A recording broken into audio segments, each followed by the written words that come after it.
Welcome to the Alpha Warrior Show. We're excited to share diverse perspectives and expert insights with you. Please note that the views and information expressed by our guests are their own and do not necessarily reflect those of the Alpha Warrior Show, its management, or our partners. Each of our affiliates and sponsors and partnerships is a separate entity, and their opinions are their own. Today's content is provided for information and educational purposes and should not be taken as specific advice, whether it be financial, medical, or legal. While we strive to present accurate and useful information, we cannot guarantee its completeness or relevance to your specific situation. We provide all information as is and encourage you to consult with a professional advisor to address your specific individual needs. Your use of any information from this broadcast is entirely at your own risk. By listening further, you agree to identify and protect the Alpha Warrior Show and its associates from any claims or damages arising from your use of this broadcast content. Changes to this disclaimer may be made at any time and will be done effectively immediately upon posting or broadcasting. Thank you for tuning in, and we hope you find the episode both informative and thought-provoking. Listener discretion is advised.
Welcome to the next generation of warfare, psychological warfare.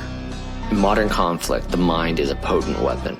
Discover General Michael T. Flynn's groundbreaking guide, A Citizen's Guide to Fifth Generation Warfare. Unlock tactics, strategies, and the mindset to navigate this cognitive battlefield that we all find ourselves in. Equip yourself against manipulation and emerge unscathed. Unleash your potential. Order now.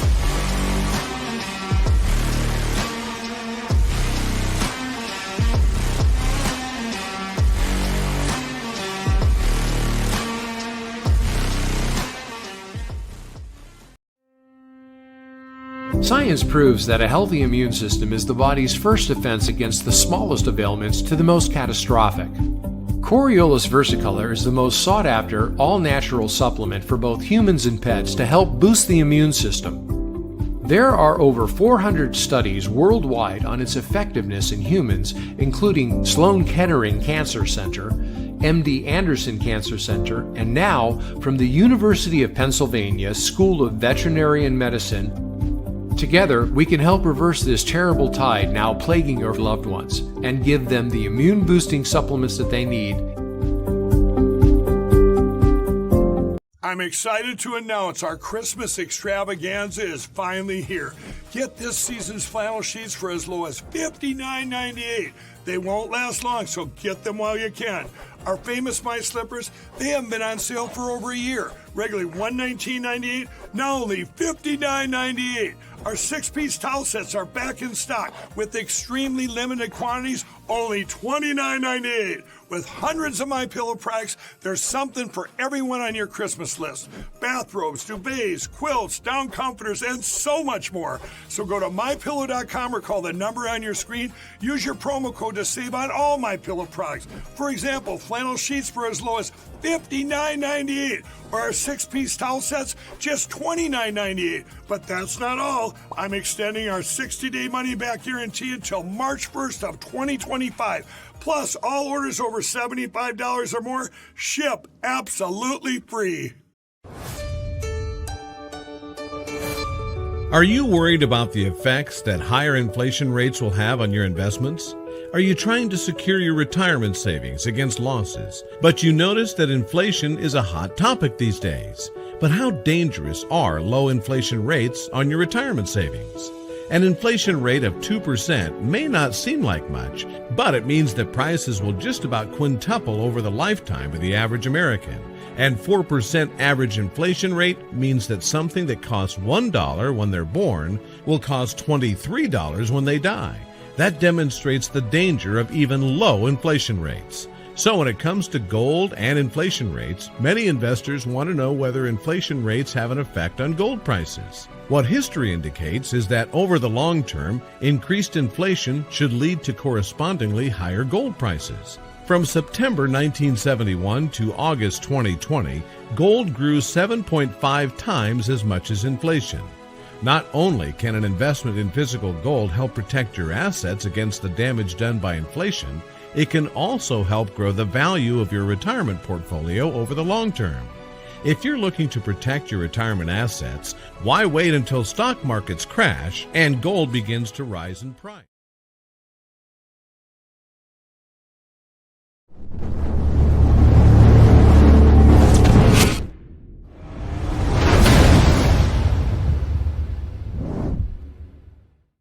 Good morning, good evening, good afternoon, wherever you are in the world. My name is Josh, and welcome to the Red Pill Project's Daily Dose, live with you every Monday through Thursday, 8:30 p.m. Eastern Standard Time, and doing a simulcast here with the Alpha Warrior Show. Alpha Warrior, how are you doing tonight? Doing outstanding, brother. Fantastic. And tonight our guest is Patrick Byrne, the founder and former CEO of Overstock.com, a Marshall Scholar and a PhD in philosophy. Man, Patrick, you have an incredible story. I'm excited to have you on here. You have this new documentary and the book out with The Enemy Within docuseries, and I've watched some of it. Alpha's reading the book. I know the story from obviously being involved in podcasts and radio and investigative journalists over the last 8 years. You've had a really crazy life, man. How you doing? Well, as they say out there in Hollywood, it reads better than it played. You know, as they say, it reads better than it played. It says it was a lot more fun in reading it than it was going through. Well, very cool. So I want to just jump right in. You've had a very long relationship with the U.S. government, and a lot of things have happened. And that's kind of what this is talking about, is a small piece of this. But tell us how you got involved in that. Tell us what happened in your life that bring about those events. How I first met Uncle Sam, so to speak, is I was a student in China in 83, 84. I was speaking Chinese by day. I had a French girlfriend, was speaking French at night. One day I was in a public area speaking French, and this little guy from Laos came up speaking perfect French and wanted to talk. And he turned out to be a retired general who had once run a coup in Laos and taken the country and then been overthrown by the CIA. And he was living up in China and sort of had his own guerrilla army that they were supporting in Laos, fighting the Vietnamese. Anyway, so there was some story like that, but we became friends, got to know each other, had dinner a few times.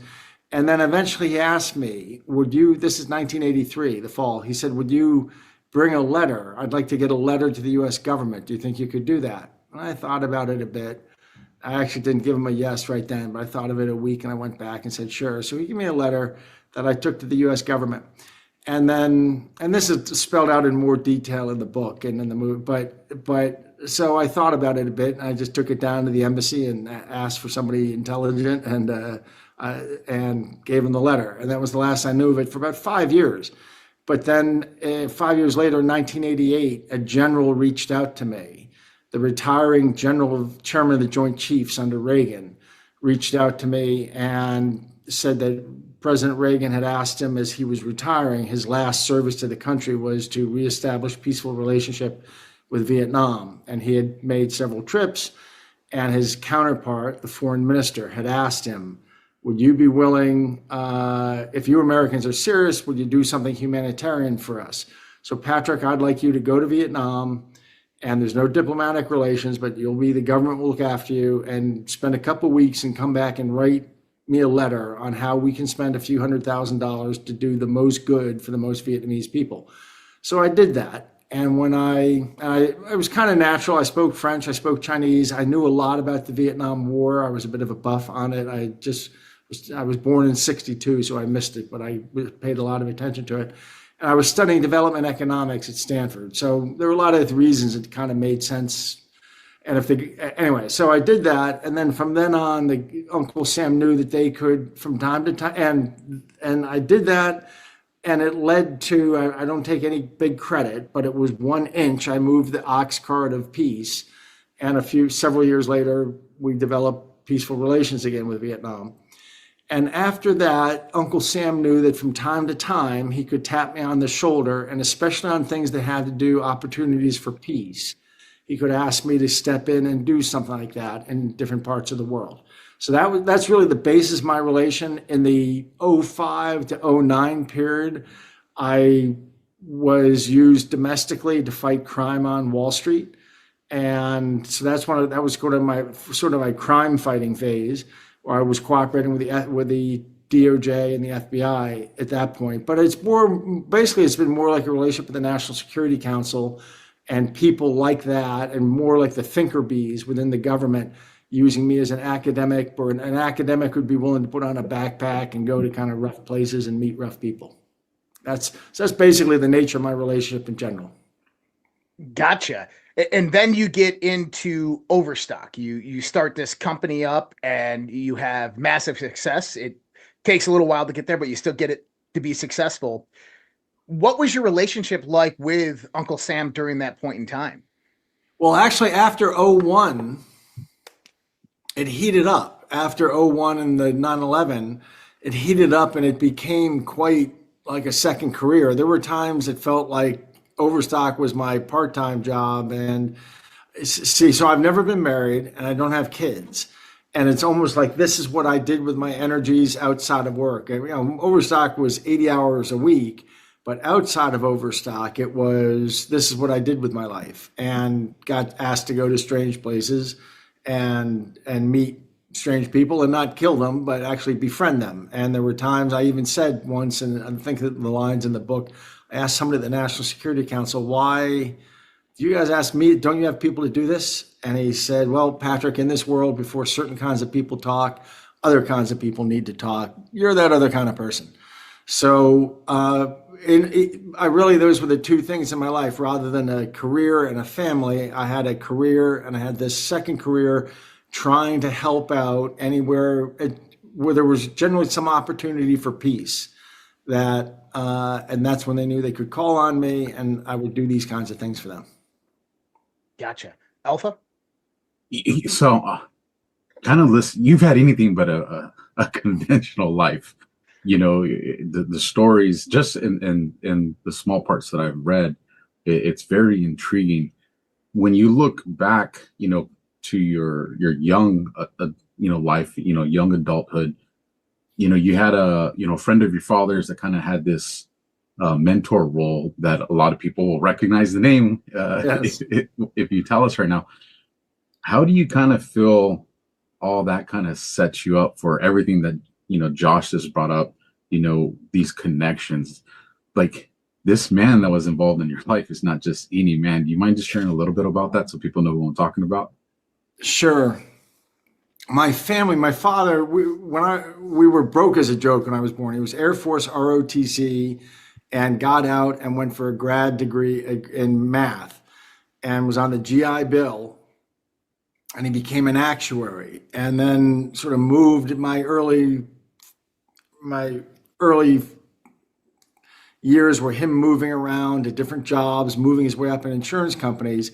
He took a job in a broken car insurance company, and he was asked to, and that they couldn't find anyone to run it because it was going bankrupt. This is 1976, and he was there a few weeks and started making dramatic changes and thought it could be fixed. And he got a call that some fellow from Nebraska wanted to meet him. And he went down and met this guy, and he stayed out all night talking to him. And he'd never done anything like that in his life. He came back in the morning, we were having breakfast, and he said, "I've just met the smartest man I've ever met in my life."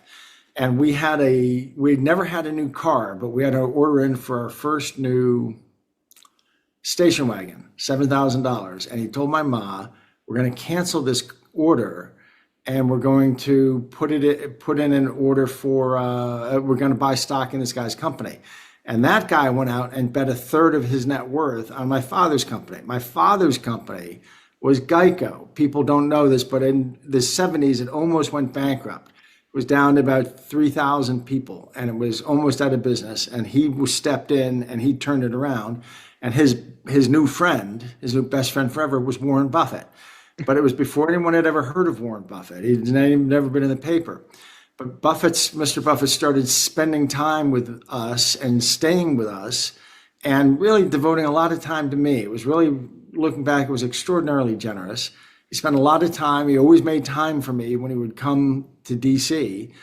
He would schedule ahead. Now, I'm going to have 2 hours on Tuesday afternoon from 1 to 3. Make sure Patrick's home. And so we would spend a couple hours together every visit. And that ended up being this, I call him Rabbi. I started somewhere along the lines calling him Rabbi because we have the relationship that a young man would have with his rabbi. So he was really a great guiding force in my life. I ended up working for him for a couple of years and ran a group of 5 of his companies. Yeah, and I asked that too, Josh, because when I'm reading the book, and I'm like, Warren Buffett, like, holy smokes. It just kind of set the stage for like Patrick's life was just not going to be ordinary. Right. It would be ordinary for you, but it would be extraordinary by anybody else's measurement. And I know that when I look back at my life, especially lessons from my father, experiences there, it's funny how things from when I was young have become very pivotal in the way I approach things now. And that's why I wanted everybody to understand that, Patrick, is the relationship, what you saw with your father, the decisions he made, and, this kind of this mentorship with, or rabbi relationship with Warren Buffett, how important has that been at some of these times in your life where it's like you're being called to do something that 99% of the world will never experience? Well, it was pivotal. It was huge. And he taught me things in a dozen afternoons as a teenager that really formed my character. Although he told me, Patrick, most people go through life trying to win the lottery once, and you won it twice the day you were born. You won the Connecticut state lottery in your dad, and you won the Irish sweepstakes in your mother. Really, I'm the youngest of 3 sons, and I'm much more a product, I would say, of my mother than my father. My 2 older brothers spent a lot of time, so I was very close to her, and had a lot of speech impediments and kind of I learned things differently, and I had this very close relationship with her, and Buffett recognized that. But he also said the trick to life, half of success is having the right heroes. And I had 2 unbelievable parents, and he pointed that out to me. And then I had him as a Dutch uncle. So I've had, just as I say in the book, I've had, in a way, so many tailwinds in life, it's not even funny. So by the time I was 16, my parents were millionaires. By the time I was in my 25, they were multi-millionaires. Even that $7,000 car, just that $7,000 car turned into Berkshire stock is worth $70 million today. So, it just all worked out for the Byrne family. But I guess it worked out so well. We always had a sense that the country had been far better to us than we had any expectation. But it meant that as I grew up, I saw society at all these different socioeconomic levels. So that was another interesting aspect to it. And Buffett is a very patriotic guy. Buffett, I've met a lot of billionaires along the way. You don't hear them. They are not a patriotic group in general. In fact, one of the things I learned is the higher you go up in the socioeconomic strata, in general, people sneer at patriotism, but not with Buffett. Buffett, when I turned 40, he said, Patrick, you've been alive now about 1/6 the length of the country, the lifespan of the country. What have you contributed and things like this. Never heard any other billionaire who talks that way, but he really does think in terms of, and my father was very patriotic, he's passed now, but he was very patriotic. And Buffett's always been a big part of his life our relationship to talk about the country and thinking about how to improve the country.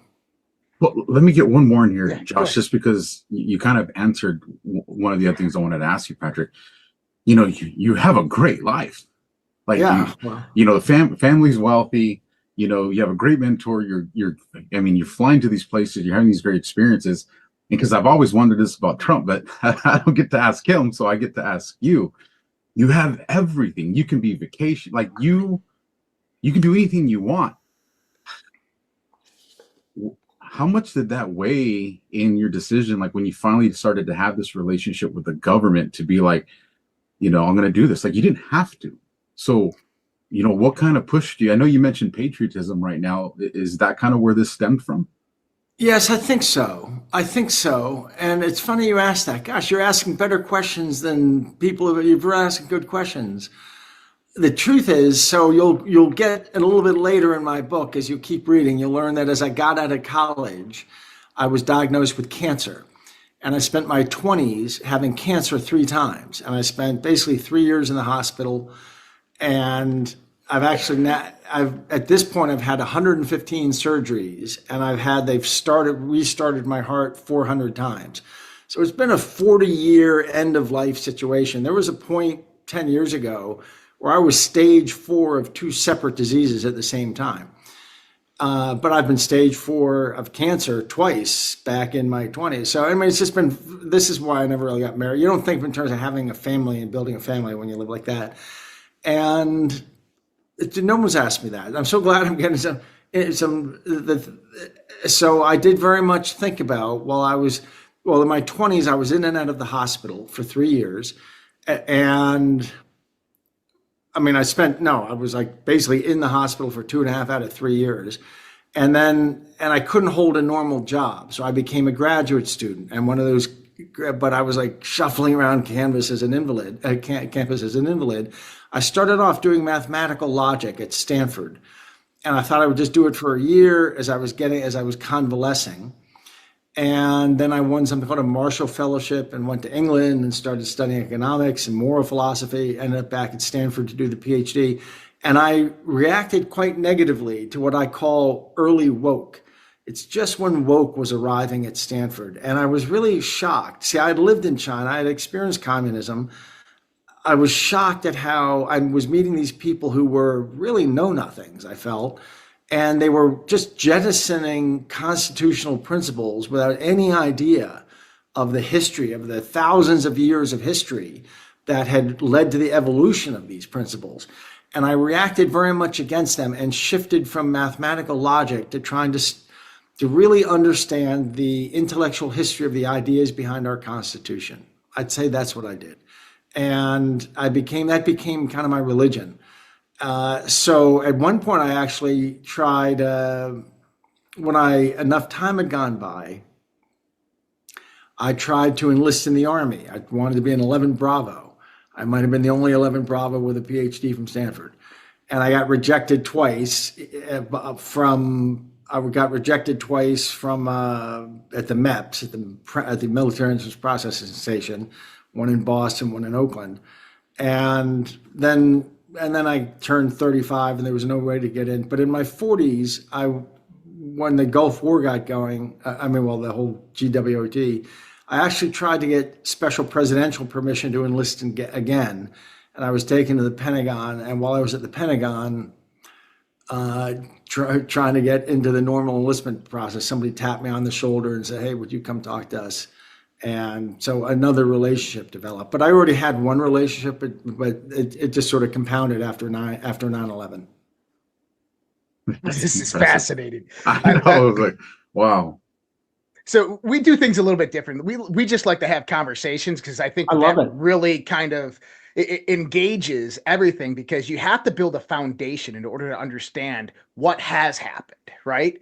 And I think we're building a great foundation here of who Patrick Byrne really is. And looking at what Alpha was just saying, your response to that, when did it hit you? When was that moment that you started to see that there was this cyclic transition in government, that the government wasn't necessarily Uncle Sam, it wasn't this constitutional structure that you were trying to serve? Hey, great questions. Well, I'd say it hit me twice. One was as CEO of Overstock, which was a public company, and I took it public. I came across different malfeasance on Wall Street. When you're a public company CEO, you're kind of out there in the mix, and you're out there with hedge funds and prime brokers and financial press, and you're just out there in the mix in a way. And it wasn't very long before people started, usually after they'd had gotten to meet me 2 or 3 times, they'd ask me out to dinner. And some billionaire hedge fund manager would lean over and in one way or another say, basically, hey, kid, we could make a lot of money together if you're willing to play ball. And I did what I thought anyone would do. I listened, and I put the pieces together, and then I took it to Uncle Sam. And I took it to all the people you would think you would go to explain, hey, are you aware that there's this mischief going on Wall Street, and people are doing this and that and the other thing? And I did that to the SEC and to the DOJ and to the New York Stock Exchange and to the NASDAQ and FINRA and to the House Financial Services Committee and the Senate Banking Committee and the Wall Street Press. And at the time, I thought the way the world worked was like something out of the Pelican Brief, which is where Julia Roberts figures out the evil corporation scheme. She writes up her term paper. She sends it to somebody.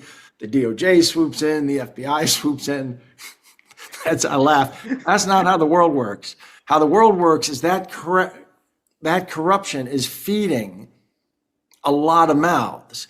And when you start to expose it, people are coming out of the woodwork with daggers drawn.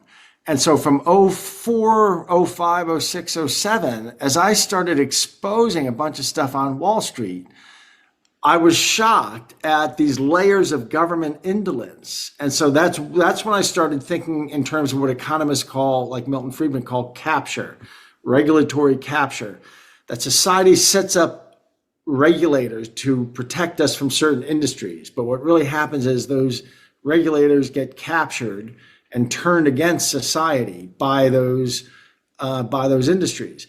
But it isn't just the regulators. It's the regulators, it's the press, it's the Senate, it's the House, it's the DOJ, everything gets captured. It's the academia. They endow professorships for people to basically cover stuff up. So that was one way I really got turned. And another way, though, is that because of this long relationship, that had existed, I'd kind of been loaned out to lots of different parts of the government. And I don't want to overstate. A lot of what I did was what I think of as academic. I'd be talking about things publicly. Some part of the government would call me in to go to a building in Quantico and come and give a PowerPoint on something I'd been talking about publicly. And then I'm escorted out, and that's it. Eventually, I was given a TS-SCI clearance because they wanted me to be able to brief me on things so I could help them. Barack Obama, and it was a great honor, Barack Obama in about 2011 promoted me to something called a designated national intelligence asset, of which I understand there were just like a few. And I was to be used only in real ace in the hole situations after that. But I have to say, in that first term of Obama, I started bumping my head on the deep state. There were certain things that were happening overseas that I saw that didn't make any sense. And now, of course, you get told well, you don't know all the facts. If you knew everything that we know from up above, you'd understand why we can't do this or we're doing this other thing instead. But it didn't seem right. Some of it just opportunities missed, and opportunities taken that we probably shouldn't have taken, but opportunities missed that were really good opportunities. It just didn't really make much sense.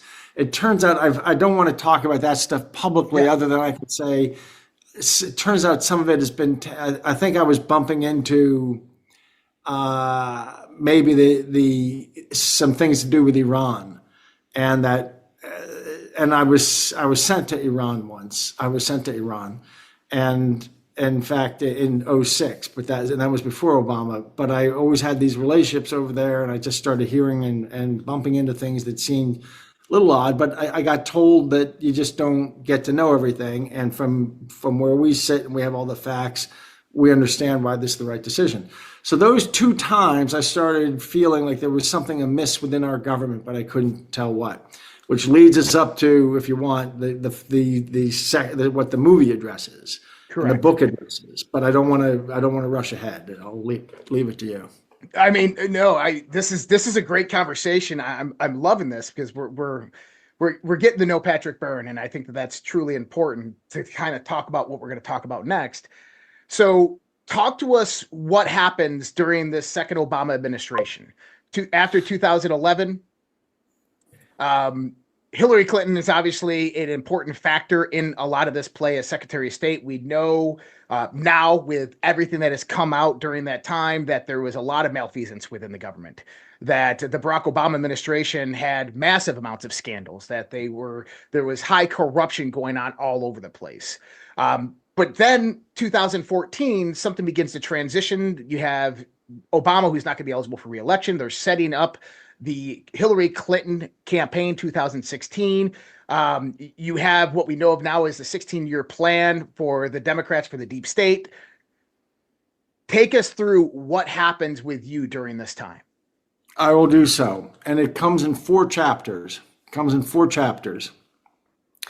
first chapter is, the official story is that the Russian collusion drama started in July of 2016. That's when Crossfire Hurricane started. That's a flat lie. It started in July of 2015. And there's a woman named Maria Butina, who they showed 1,000 times on television, who stood up and asked Donald Trump a question at a Vegas conference. That 3 days before that happened, I met her. And because I opened that conference, I was the keynote who opened that conference. And she came up to me afterwards and started, and basically she asked me to have lunch with her. And she told me, I've got a message for you from Russia. We sat and had this 90-minute conversation where I was invited to Russia. She also told me she was going to be a graduate student in DC, living with this big shot Republican guy, and was going to be spending her time. She wanted to be a citizen diplomat and was going to be trying to open back doors, back channels into the Hillary, Cruz, Rubio, or Trump campaign, so that whoever won, there would be a back door from Russia. Well, and she wanted to understand and get to know our foreign policy circles.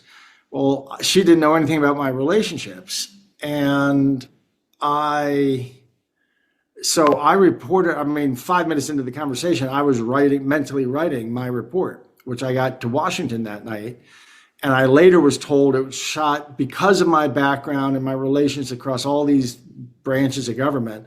I'm told, that report was like a red flare over Washington, and everybody who needed to see it saw it that night. Which means 3 days later, when she stood up and asked Donald Trump that question in July of 2015, there were already feds all over her. That's when the whole thing started. And then they had me. So she wanted to get to know me better. And I could have opened doors for her into the think or be part of the government, and not the politicians, but the people who, I could have done that, but I wasn't going to do that till I got a green light from the FBI. And first, even a green light before I saw her again. And I wasn't going to go to Russia until they told me, yeah, go ahead and accept the invitation to Russia. That's when they started acting strange. For one thing, they normally would give a very decisive answer. They didn't give they were very wishy-washy about it. And believe me, on matters like this, Uncle Sam's normally very opinionated. He doesn't have any problem making you know his opinion. So that was funny. Secondly, when they gave me the green light, it immediately turned romantic. As soon as I saw her again, it turned romantic, and we began having an affair. That we agreed that we would see each other every month or two. I'd say, whenever you get bored of your Republican boyfriend, you pick a city. We'll meet, and I'll send you a plane ticket. We'll meet in the city. We'll have a 3-day weekend together. I give great tryst. I've got no act 3, but I have a good act 1 and act 2, and we will just get to know each other, which also gave me a great chance to sort of keep an eye on her and learn what she was thinking and what she was doing, and let the guys know, thinking that I was sort of slowly convincing them that, hey, this is somebody who probably should talk to our foreign policy establishment and it would be okay. What happened was it got stranger and stranger. I realized what they were doing was they were deliberately setting her up. They were deliberately letting her setting up, especially Republicans, that they were letting her smudge up the Republican Party. I started thinking of it as a can-o scandal, that they were building a Russian scandal to put on a shelf, and someday they were going to take it off, shake it up, crack it open, and spray it all over the Republican Party.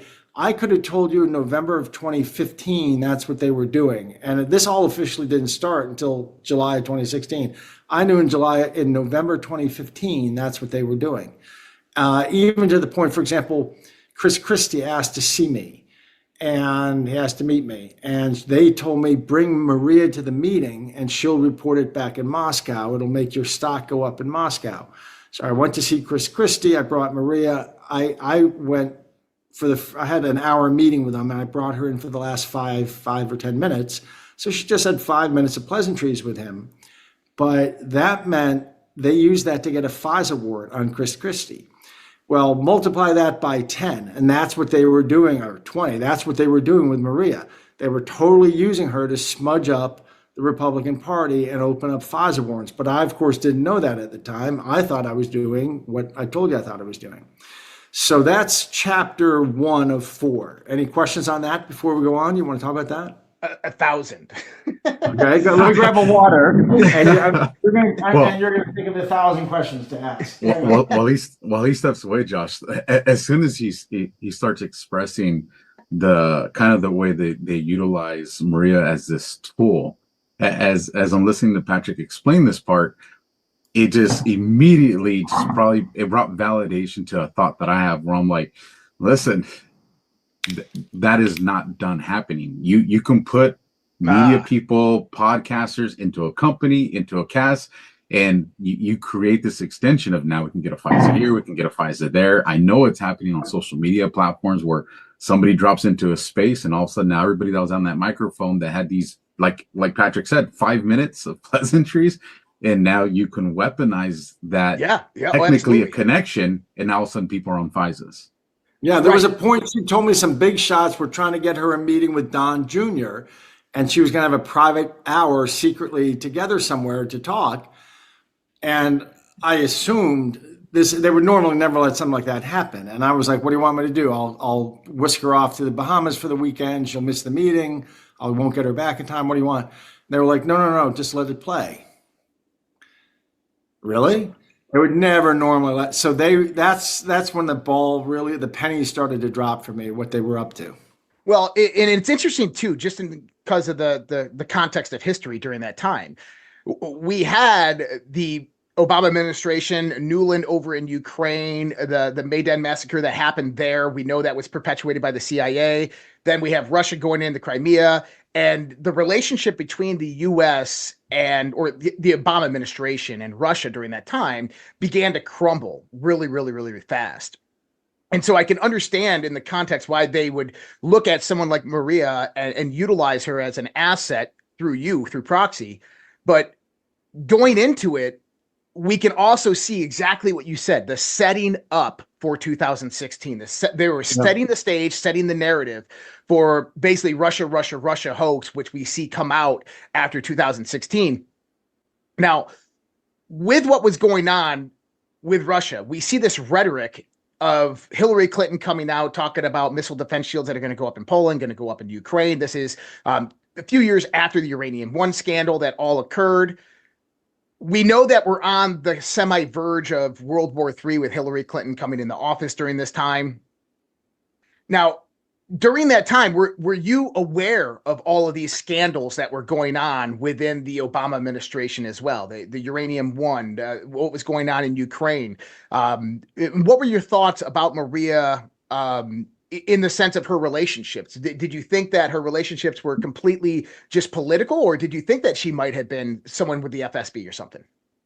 Oh, absolutely. The possibility that she was a spy crossed my mind within 2 minutes of talking to her. That this wasn't about, I knew, the funny part is, in a sense, I was the Red Sparrow. And I know I'm a lot taller and better looking when I stand on my wallet, but she's a real intellectual. She's an intellectual girl. And at the time I was in the magazine Wired as the messiah of Bitcoin. I was a big figure in the early days of Bitcoin. And so do you know who Milton Friedman was by any chance? Dr. Milton Friedman was my friend. And when he died, he left me in charge of his foundation for 10 years. So to me, that was like Isaac Newton had called me and said, would you have my name for 10 years? In fact, Milton was supposed to lose the name, but a few weeks before he died, he called me to say, I want to make one last change in my will. I know the end is near, and I want you to carry on in my name for 10 years. That meant a lot to Maria. That meant a lot. That to 99% of humanity, that means nothing. But to 1% of humanity, that meant a lot, that Milton Friedman had given me his name for 10 years. So we had this very intellectual bond. She's a real bright gal. So I was aware of these scandals and the Hillary stuff, but that leads us to chapter 2, which concerns Hillary. Come Thanksgiving 2015, they told me, listen, don't worry about this Maria stuff for now. We got something more important for you to work on. The Bureau needs your help setting up Hillary Clinton for a bribe. And what's going on is there's two groups, Patrick, in the FBI looking at Hillary. And the first is the email group, and we all know that's a whitewash. But there's a group in New York looking into the Clinton finances, and they really want to put her ass in stir.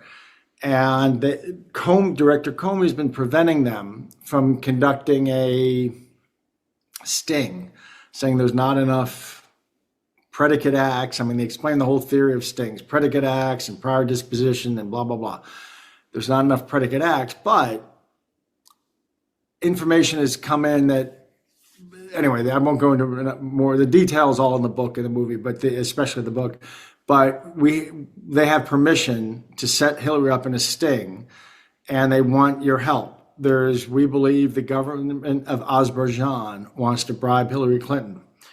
I actually learned that information myself. I've never been told you that or told people that, but the truth is that information came to me, and so they through kind of a fluke, and they said, because I do have I'm over in Qatar right now, and I have all kinds of relationships in this part of the world, and they said, they said, what we want you to do, Patrick, is somewhere in the world there's going to be a room. And you're going to find the bagman from Azerbaijan, and you're going to make this happen. There's going to be a room somewhere in the world, and the bagman walks into the room. Hillary Clinton walks into the room. They spend 10 minutes alone, and then they leave. You've got 2 months to pull that together any way you want. And I said, well, okay, I'm going to be, bribing and breaking the law and stuff, right? And they're like, yeah, we got it. And I said, this is a rare, gentlemen, this is one of those rare missions for which I need something on paper, because you're asking me to get involved in a federal election and bribe a presidential candidate. So I think I should get a piece of paper. And they said, we've been told to tell you can't have a piece of paper, but if you go to Washington, D.C., the director says you can be shown a piece of paper. And I said, oh, so this is coming from the director. And 2 federal agents leaned in and said, and I said, the director and the president, and 2 federal agents leaned in and said, I said, well, you tell Director Comey and President Obama that from them is good enough for me, consider Hillary bribed. And 7 weeks later, on January 14th, 2016, Hillary Clinton accepted a bribe in a hotel room in Washington, D.C. from the bag man from Azerbaijan. I leave out, and I'm not going to tell the world how one goes about going to a place like Azerbaijan and demonstrating you're the kind of man who will do things like that and finds the bag man and works that. You can use your imagination on that. But 7 weeks later, it happened. If you want, I'll tell you the details of how I pulled it together. Or is that too much detail for you? I am fascinated to know, Patrick, and Josh, I know. So just real quick, Patrick, I was a gang detective. And so, I did undercover work in that, not long extended, undercover work, but nonetheless undercover work. And, a few moments ago when you were bringing up, predicates and, I saw you nod. Because you made a light go off because, it's a good tool when utilized for good reasons by good people in law enforcement.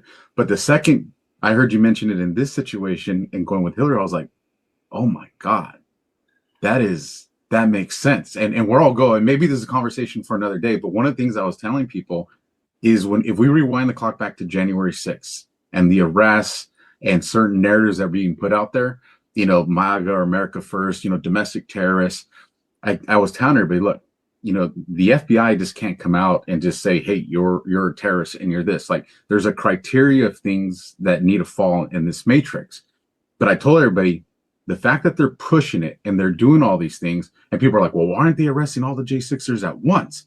I said, because you can arrest some of them in the beginning, get the charges that'll then have these, the way they were disposed of these cases.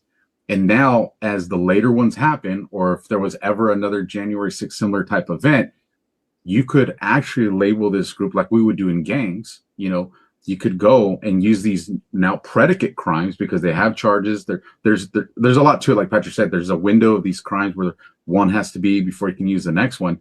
And I told everybody they can weaponize this as a tool to actually create a terrorism group out of something like MAGA. So when I heard you saying that, man, I was just like, oh my gosh. And now we're at the part of the story where you're like, how does one go about this? I totally want to hear about it because people just, even after you tell the story, people will never truly understand like the anxiety around these moments. So please in share. Fact, even as they taught it to me, they said, as they taught me the theory, they said, an undercover cop can't just go up to a stranger on the street and say, hey, do you want to buy some cocaine? They can't, because you can always say, well, later the prosecutor needs to be able to show that you were going to commit the crime anyway. And he does that by showing that the person committed one or more predicate acts. Like he pulled over at a corner known for drug distribution and he put it in park and he rolled down his window. These are all predicate acts so that when that undercover cop walks up and says, would you like to buy some cocaine? They can establish he already had a prior disposition to buy it. So it would have happened anyway and blah, blah, blah. Say, well, they taught me all this theory in 10 minutes. So what happened was she was in Washington, D.C. and I did not get face-to-face with her, but I arranged through money. I got somebody else face-to-face and who explained to her there was a foreign dignitary, and this other person didn't even know that I was using him, that who I was really working for. But they got a message to her that there was this guy from Azerbaijan wanted to meet with her and express his great respect for the Clintons, including that he wanted to make a large payment. And she said, you mean to my foundation? And I said, no, a private to a numbered account. So she agreed to the meeting. And on the 14th, she was on the 8th floor of a hotel. Her assistant was on the 5th floor. She had a limousine at 9 a.m. The bag man from Azerbaijan was brought in at 8:30 and brought up to the 5th floor assistance room. Hillary Clinton came out at 8:47 like she's going down to the lobby, gets in the elevator like she's going to the lobby. She gets off at the 5th floor, goes to her assistant's room. The assistant steps outside the door and stands and guards the door. Hillary's inside for 10 minutes alone with the bagman from Azerbaijan. And then at 9 o'clock, she's out. She's down in the lobby and in her limousine at 9:02. It's not in her schedule, but that's how it was done the morning of January 14th, 2016. So the more important thing, though, is what happened next. And what happened next is that I was told 3 days later I had to forget the whole thing. I had to forget it ever happened, because Patrick, it's been reanalyzed from the top, and we've realized Hillary's going to be president. Nothing's going to stop that. And when she's president, she's going to send her goons over to the FBI and look into everyone who investigated her. We're all going to be destroyed, our bosses, our chain of command, and you too, Patrick. So you got to scrub every minute of this from your memory. And that didn't really sit. I said, yes, sir, but that didn't really sit well with me for a number of reasons. And a few weeks later, in the first third of February 2016, I got back together. And this time, and this is where the story gets interesting, there was a man there who was the personal liaison between James Comey and John Brennan, the director of the CIA. And that was funny because I never had anything to do with the CIA. That was always my red line. If I'm going to do this stuff for peace, I can't be out there snooping and doing other things. So my red line was I never had any involvement with the CIA. Here's this guy there from a personal representative of Brennan and Comey. And they said, I let them know it wasn't sitting right with me. And they finally let their hair down, so to speak. And the guy said, they realized they weren't going to fool me. And the guy said, Patrick, and this is word for word, said, what's really going on is this. And if you guys hear this, you'll understand the last decade in a way you haven't yet. Or, well, you probably have yet, but this will put meat on it. What's going on, Patrick, is this. At this point, President Obama has his people across the federal bureaucracy, but especially the Department of Justice. Hillary is going to be president for 8 years, and nothing is going to change that. But while she's president, think of there as being within the Department of Justice a Bunsen burner, like your high school chemistry class Bunsen burner, and the bribe information is going to be sitting on that Bunsen burner. The hand is going to be one of Barack Obama's people. If Hillary is a good girl, defends Obamacare, the flame stays low. If she's a bad girl and thinks for herself, it gets turned up. This way, Barack Obama, wait to hear the end. This way, Barack Obama is going to manage Hillary Clinton for 8 years. Then she's going to step down and Michelle's going to run. And Patrick, that's the plan. Yep. And I later learned that plan was called, and then he said, so when we tell you that you've got to scrub every moment of this from that memory of yours, we really mean it's a matter of life and, is how he put it. Yeah. And I said, okay. I later learned that plan was called Operation Snow Globe. Hillary was to be in a snow globe that Comey and Brennan and Obama owned. They could shake up any time. My bribe was the bait to lure her to step into the snow globe. That's the end of chapter 2. Wow. Questions? Well, it was interesting because I'm sitting there going, well, this whole sting operation with Hillary Clinton just seems like some fresh dirt on her that they're going to utilize as pressure against her to get her to fall in line. But I find it interesting as well that he tells you with assurance Hillary Clinton is going to be president. There wasn't a doubt in his mind about it. And the Obama administration, or the Obama deep state, they knew this as well, almost as if they were planning to install her instead of having free and fair elections. Oh, correct. Although, to be fair, at that point in history, in January, February 2016, Hillary was on a coronation tour. Everybody thought it was a done deal, especially because, people forget, the media who hates Trump so much forgets they created Trump. They gave Trump, some Harvard professor calculated, $4 billion of free time from the time he came down the escalator until he was the candidate. He was on CNN and Fox night after night, and MSNBC, all the stations he was on. They gave him $4 billion of airtime. That's because the establishment, the pro-Hillary establishment, wanted to have the most unappealing, the guy with the strongest negatives, be the Republican candidate that they were sure Hillary could destroy. So they knew, or they were super confident they were very confident that Hillary was going to destroy him. However, it's also the case that they thought they had the election rigged. We were to learn later. But it's interesting to hear the actual rationale why they pulled you back. Because as soon as you got to the part of the story where you're like, they pulled it back, the first two things came to my mind. Either one, they wanted to keep this as, like shared mutual destruction. Like, you got something on us, now we have something on you. So there's self-preservation on both sides.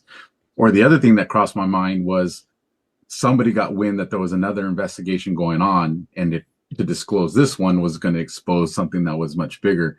But to hear that, they wanted to do, Operation Snow Globe as an element of control. I mean, it just, you want to talk about the 5D chess in the way this works. This is just insane. Oh, it gets better. If you want to go on to chapter 3, let me know. 3 or 4, just say when. Well, yeah. We're February 2016 right now, right? So Right. Take us to the next step. Take us to the next part. Okay, the next step, if this were Hollywood, would be a flashback. Because the next step is what nobody knew, not my handlers, not nobody, was this. So when I had got in this quite famous fight with Wall Street in 05 to 08, which I said that I went to all the people in Washington you would go to, and they all turned out to be useless. I left something out, and that was the Senate Judiciary Committee. The Senate Judiciary Committee got their hooks in me, and it was led by a guy named Arlen Specter, who was a Democrat, a federal prosecutor from Pennsylvania, Democrat turned Republican turned Democrat, and he became a congressman and then a senator. And along that way, he went Democrat, then he went Republican, then he went Democrat. And I caught him there sort of around the last, no, he was still a Democrat. And they got their hooks in me, and they had me start getting to know them and bringing them all the information that I had put together that I had shown to the SEC, and they would do nothing about. And they got that I had stumbled over some really big criminal activity on Wall Street. And they said, for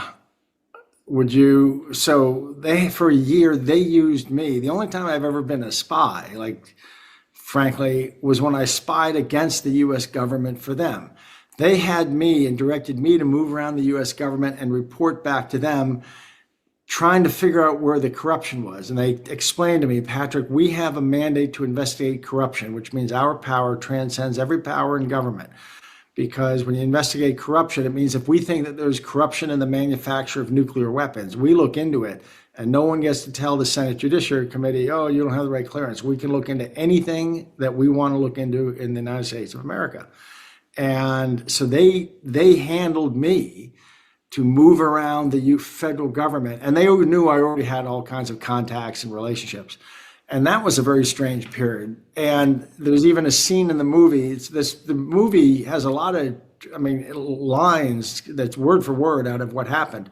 Arlen Specter told me at one point, actually it was the time we met, the meeting we met, at the end, he was sizing me up and we got to know each other. And at the end, he said, Patrick, when I was a federal prosecutor in Pennsylvania, psychologically, the hardest cases to prosecute were corruption cases, because you start feeling like an enemy of your own country because you're plotting against, they're your enemy, but it was and I didn't understand it, but he was sizing me up for an assignment, for a big assignment. So after they had me for about a year, this is the part that nobody knew. I got a phone call one day from a senator saying, come to Washington, come alone, don't even bring a lawyer. I go to the appointed time, and there's at least 7 senators in a room waiting for me. And they said, we stood around a table. They said, Patrick, we're going to show you something you're never going to see anything like this in the rest of your life. And they said, we think you're right. There's some kind of corrupt force taking over Washington, D.C. And it's our job to stop. It's like it's a foreign nation some days, and on other days it's like it's domestic. We can't even figure out what it is, but it's taking over. and it's our job to stop it, but we can't stop it. And he went on, and I felt, as I said in the book, it felt like I had surfaced after a long swim underwater. I'd spent 18 months trying to convince people, hey, there's some real shenanigans going on Wall Street, and all the people you would think would do something about it are sitting on their hands. I don't understand this. And he went on, and so I finally said, sir, I know this is what I've been saying. How are you even going to stop something like this? And he goes, we're going to stop it because we have you, and you're going to stop it. And that's why you're here.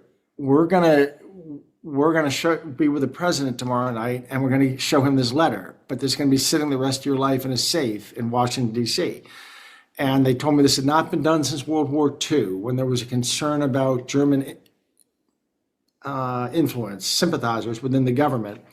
And an American with a big Wall Street guy with a lot of contacts within government had been asked to become a German sympathizer and help flush them out. And they said, now I read, and they had this letter I was not able even to touch. I had to put my hands behind my back and read this letter. And the letter was a page and a half. And by the way, this has all been confirmed. I mean, there are staffers who have confirmed to reporters, and it's mentioned in the movie that the staffers, as crazy as it sounds, there are staffers who've confirmed there is such a letter, this crazy letter about me in the Senate Judiciary Files from 2006. And the first paragraph said something about their growing concern about, quote, systemic corruption infiltrating the federal institutions of our nation's government. And the second paragraph started with the words, the Senate Committee on the Judiciary requests that Patrick Byrne be shown extraordinary latitude under the laws of the United States of America to investigate and disrupt corruption within the government. Blah, blah, blah. I went on. And I was dumbfounded. And they said, no, look, this isn't a pardon. You can't go kill anybody. But short of that, it's going to make it really unlikely any prosecutor ever touches you, Patrick. Now, we get that you're a horse of a different color. We get that you're a little eccentric, but we love you. And it was the strangest conversation of my life. 7 senators around me, like all not. And they said, this is what you're going to do with your life. Your country, no one was asking me anything. They were not saying, would you be willing to do this? They said, we need you to do this, and this is what your country needs you to do. So this is what you're going to do with the rest of your life, Patrick. And we may not be senators when you finish. We might not even be alive when you finish. But this is what you're going to do with your life now. And so I'll end on this question. We flash forward, that was September of 2006. Flash forward almost precisely 10 years, 9.5 years. February 2016, I'm sitting with 3 federal agents.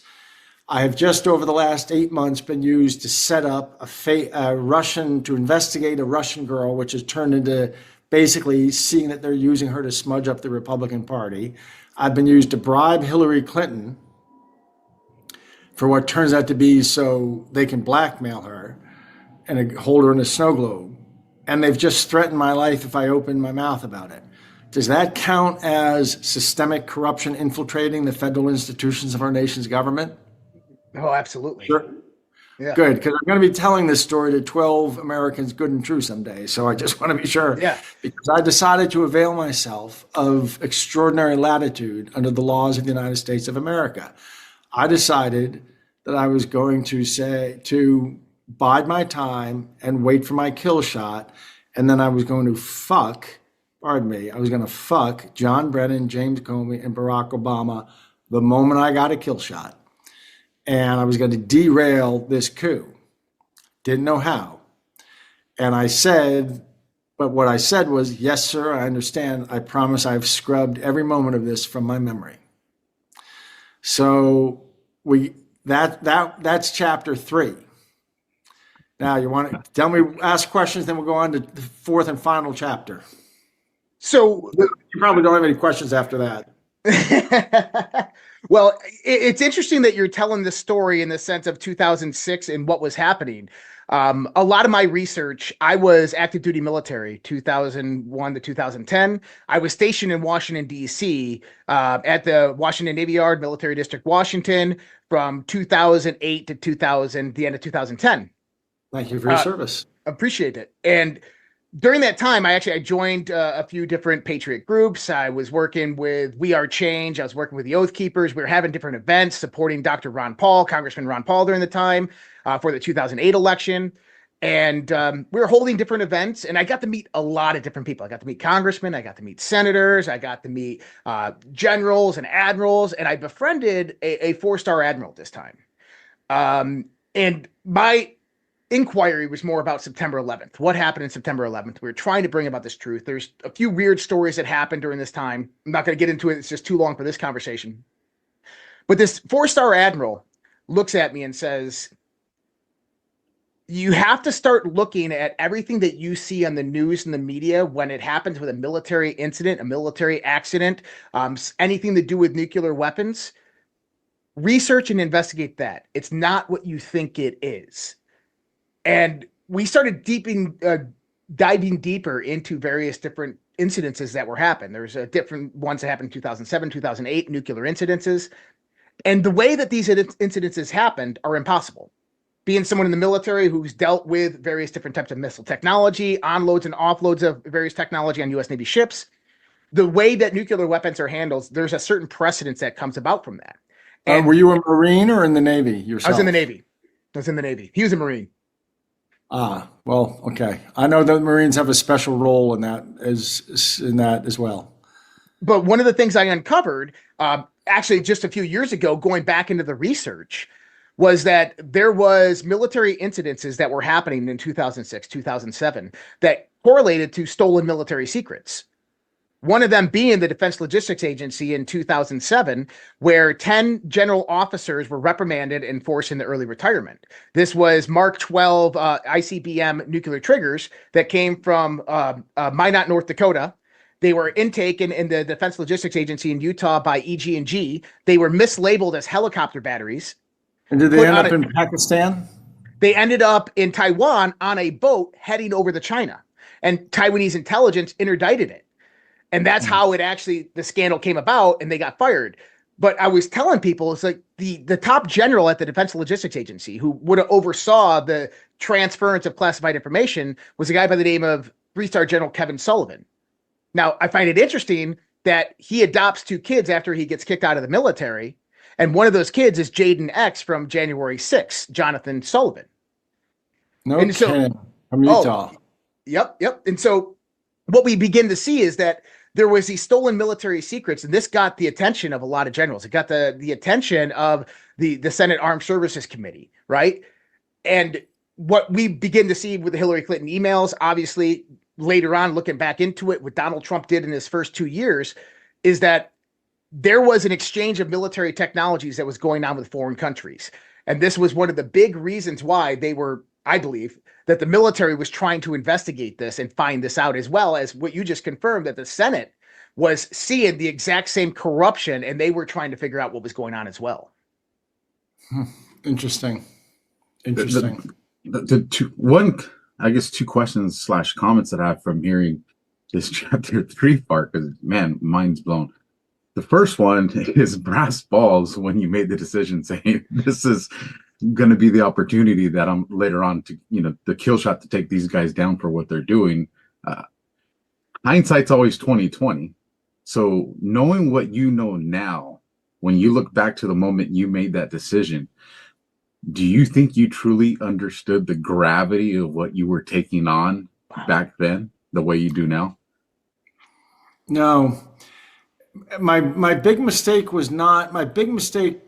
came over subsequent years because I successfully took the kill shot. My big mistake was keeping quiet about it, what happened, and trying to work within the system. And when I should have just come by 2018, just come public with everything.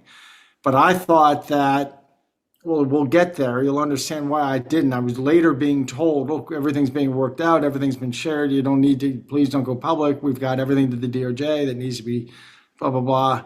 I guess what happened was I didn't get how total the corruption was.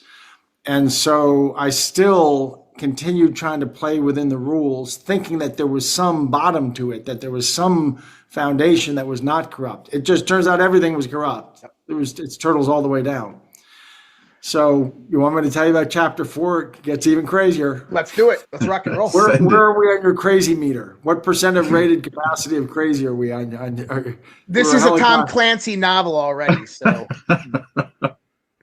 Absolutely. So they came back in early July of 2016, and they said, we should not have had you break up with Maria before. What a mistake. You were right. There was something very unusual. We've opened a Russian investigation. Now, what's interesting, this was around July 5th. Trump became the nominee about July 27th, but by the July 5th of 2016, it was clear he was unstoppable. And they said, we want you to rekindle your romantic relationship with Maria Butina. Now, these men were very honorable, and I don't want to, that they themselves were horrified by this. They said, look, we've never heard of an assignment like this in our history. We don't do this in America. We're not like, but this is a highest national priority. It's going to be personally managed by James Comey and John Brennan. We will leave meetings with you and get on video conference with them. It's being done at the personal request of Barack Obama. We want you to get back inside Maria's head, get her pillow talk, and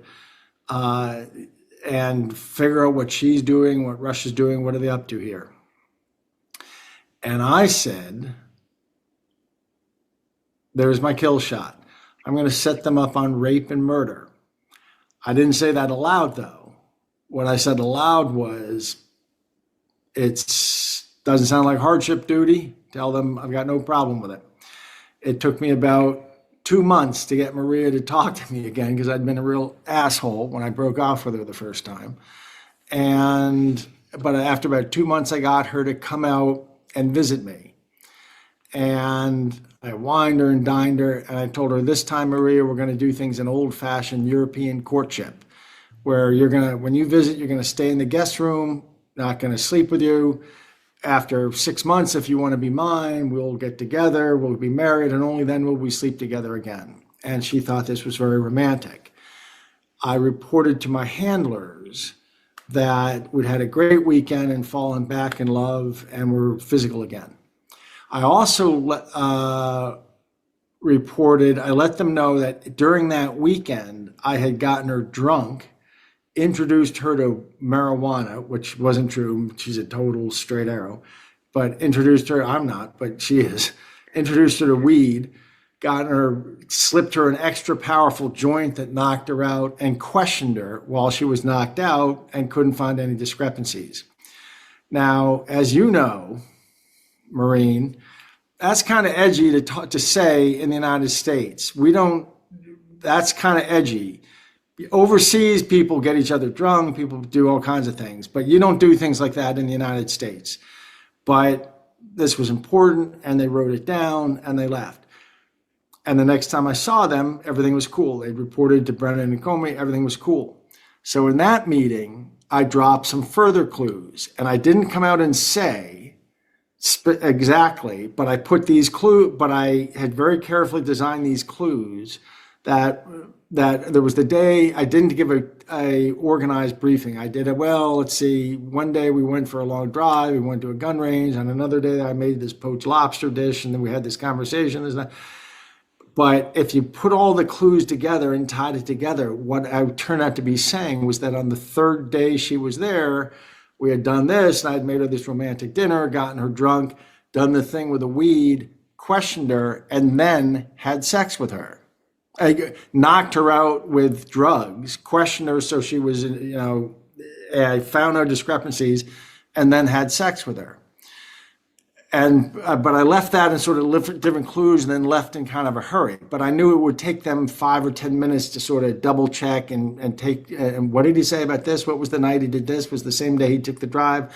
But when you snapped it all together, what I was saying is that's what happened on the third day. Now, gentlemen, what is it when you get a woman drunk or inebriated and drugged and then have sex with her? What's the word for that? That's rape. That is rape. That's rape. Hallelujah. Thank you. I was telling my handlers that I had drugged and raped this girl. Why did I do that? Because they have, at least through the law enforcement thing, You have a felony that's committed that has to be investigated. Let's see what Comey and Brennan are going to do with that. Right. I see the agents again a week or two later. There was hatred in their eyes. They thought they were dealing with a rapist. They didn't say a goddamn word to me. They were stone-faced about it, which tells us what? They were going to let it pass. Yep. Comey and Brennan said, the way I imagine that conversation was Comey and Brennan said, agents, we don't give a good goddamn if Patrick Byrne drugged and raped Maria Butina. You let it slide. We got something more important to go on here. You're a smart guy, Alpha. You get it. I mean, you are too, Josh. But that said, I basically gave them a choice. Yep. And they said, you let it. We got more important things to do here. We're setting up this Russian hoax. You just don't ask Byrne a question, say a thing about it. So I let another meeting or two go by. And they said to me, listen, at one point, because I was real lovey-dovey in my letters with my emails or my texts with Maria, so they think I'm falling in love. And they say, the folks back east want to know, can you really do this without falling in love? And I say, you tell the folks back east that Nietzsche said that philosophers don't really fall in love. It would be like seeing delicate little hands on a cyclops. Imagine a monster with silly, delicate little hands, how silly that would be. You tell the folks back east, if they send word, I'll cut this chick's head off, bury her in the Utah desert, no one will know a thing. 3 federal agents jumped out of their seats into gunfighters' crouches, and one, I heard him click out of his holster, and then he put it back, and they stood over me, and they screamed in my face. They were like, hey, Byrne, let's be perfectly clear. We don't care what orders come from DC. If you harm a hair on Maria's head, we're going to kill you ourselves. You got me? I was like, yes, sir, I got you. No murdering Maria. I got it. But now I knew there was no way that was going to slide, that they had to report that. Right. That's going to be like a torpedo that goes all the way. Don't we, Josh, from the Navy, don't we have... I understand we have some weapon system where if there's a Russian sub off the coast, we fly up an airplane out and we drop a torpedo from a parachute and it splashes down and it pings and it swims around and homes in on it. I knew that there's no way the agents were going to let that slide. That was going to go to the depths of the deep state. And in the depths of the deep state, some demon was going to have to make a choice. Either we kill this mission and this crazy shit we're doing, or someone's going to have to sign off on the aggravated rape and possible murder of a girl that they knew was innocent. Yeah. 2 weeks later, someone signed off on the aggravated rape so in spring of 2019, well, I walked in and laid everything out to the DOJ. Actually, in 2018, I got with Congress, I got with the Nunes committee and started trying to tell them this is going on in the summer. I said, what happened was I was watching Peter Strzok get grilled that day by those people. And then I saw that there had been a number of people grilled, McCabe, I saw these different names over the previous few weeks that had all been grilled by Congress, and I saw how awful they were. And then I tuned in on what their positions were and their titles, and it suddenly clicked for me. After I'd figured out what a bunch of bums these guys were, and I was just, and then I tuned in on, I read about them and learned a bit more, and I realized, oh, this is my chain of command. Yep. This is the people who've been having me do this crazy shit back in 2015, 2016. I went right to Washington, D.C. I went to Nunes' committee. I found John Ratcliffe. I started explaining stuff to him. By April 2019, I'm in the DOJ explaining everything to them. 10 days later, they opened the Durham Commission. I was the predicate information to open the Durham Commission. In the summer of 2020, but then I was told, stay quiet, Byrne, stay quiet. And I stayed quiet for about 3 months. And my country was sort of burning. And I finally went out to see Buffett and I explained to him what was going on. And he said, Patrick, you go public. And I said, if I go public, there are some prosecutors and other folks in Washington, D.C. whose heads are going to explode. And he said, Patrick, you let prosecutors do their job, you do your job. You're a U.S. citizen, your job is to come public. So that's why I went and I told the board of Overstock, listen, I'm going to be coming public about something, and I may have to leave the company. I gave them like 3 months notice or 2 months. I told them about 3 or 4 months before that I was involved in some bad stuff that may mean I had to leave the company. This reached the point I started to come public. As soon as I did, Wall Street started going crazy. So I just quit. And then I went on Fox. And there's this famous time I went on Fox and told just the first sliver of this story. And people couldn't process it. In the summer of 2020, the Durham Commission sent somebody out to see me to look at a bank statement from Azerbaijan in the second half of January 2016, a numbered account that had an $18 million deposit made. So the amount I said, in the country I said, in the week I said. So they found Hillary Clinton's bribe. And I said, and they confirmed to me it was Hillary Clinton's. And I said, well, what about the whole rape murder thing? And the agent, the federal, even had trouble, I could tell he even had trouble saying the words. He said, well, Mr. Byrne, after you after you insinuated that you had drugged and raped Maria Butina, the agents went back and said that you'd lost your mind and that the mission needed to be canceled. But they were overruled. And then after you proposed, I'll just never forget how he kind of stuttered. He couldn't quite say this. He goes, and then after you offered to murder Ms. Butina, they refused to continue the mission. I said, yeah, but it went on 5 more months. They had me date her 5 more months. And he said, yep, someone else took all responsibility. Wow. And I found out in late 2021, that was Barack Obama. Barack Obama signed a presidential finding, and I'm told this is the biggest secret in the US government, that there's focus groups figuring out how to spin this when it comes out. But guess what? You can't spin rape and murder. Barack Obama signed a presidential finding in October 2016, which happens to be the same month that Trump got in so much trouble for that, some locker room talk, as if, we all haven't engaged, said something like that to another guy, or as if women don't talk that way. But anyway, I mean, not that it was admirable, but whatever. That same month, Barack Obama signed a presidential finding instructing 3 federal agents to ignore their belief that I had drugged, raped, and might murder a girl so that we could continue setting up this whole soft coup. And I'm told that's the biggest secret in the U.S. government, that there's whole teams of people figuring out how to control this when it comes out someday. But now it's out in this movie, it's out in the book, it's all explained in them. And Barack Obama, he doesn't look so well these days. He knows this isn't a best-selling book, it's in the movie. That's basically the climax of the movie. And it's all walked through in detail.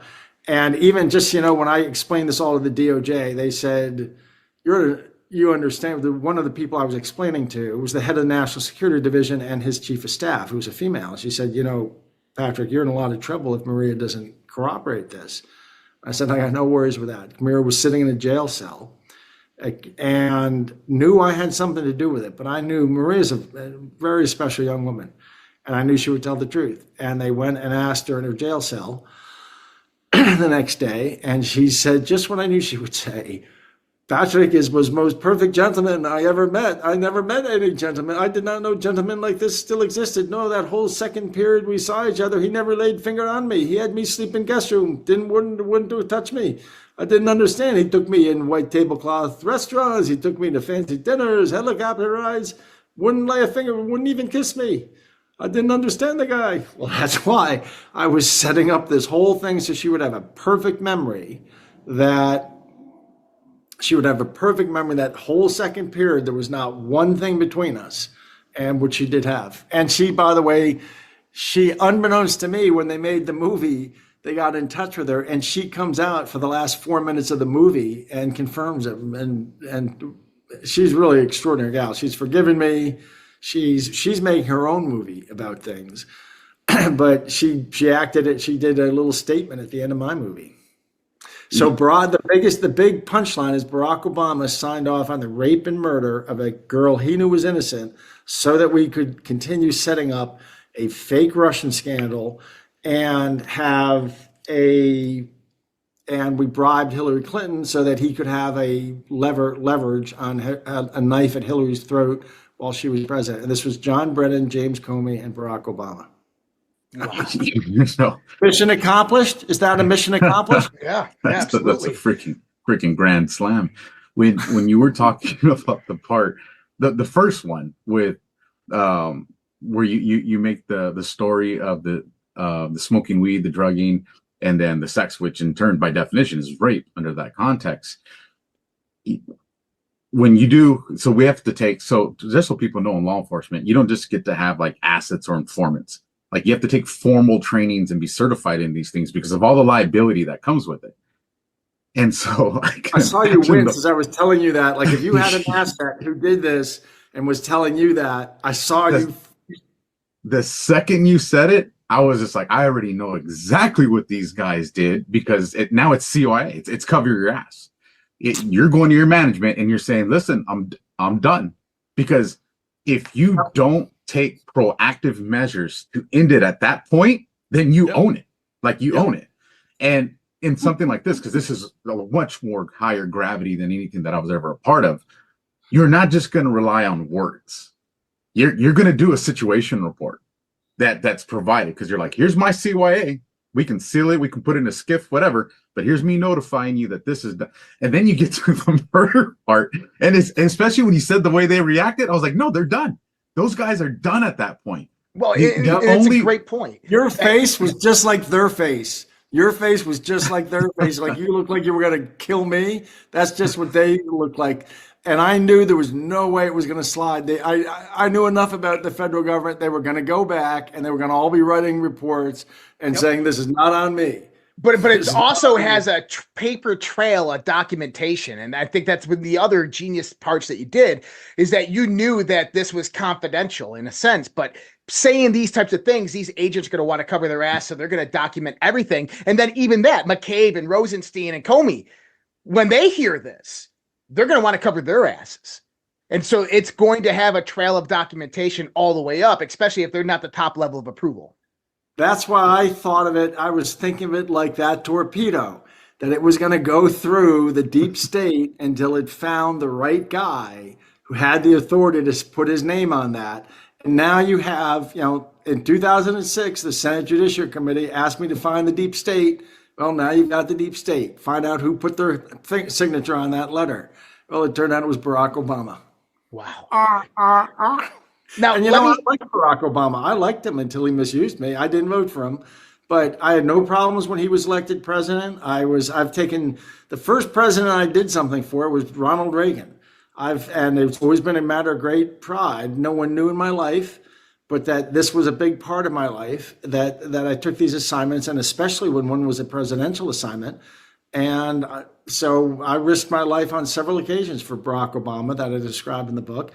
There's I'll tell you this, the core media team of ISIS, the guys who do the movies, pilots burning in cages, they have a selfie of them standing with me in a jean jacket, arms around each other, taken in a slum in the south of Giza, Egypt on Christmas Day, 2012.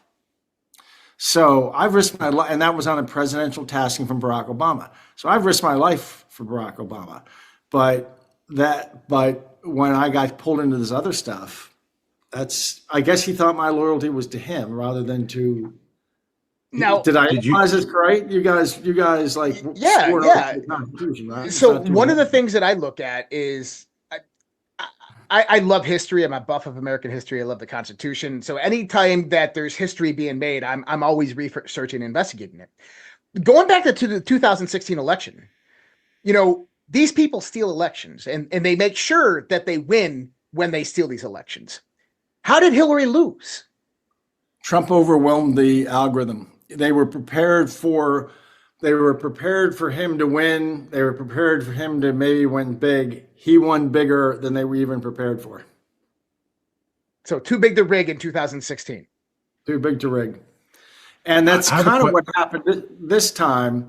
Well, something disrupted. They had a rig. I'm not going to go into too much detail. They had a rig planned. They have 15 different cheating techniques.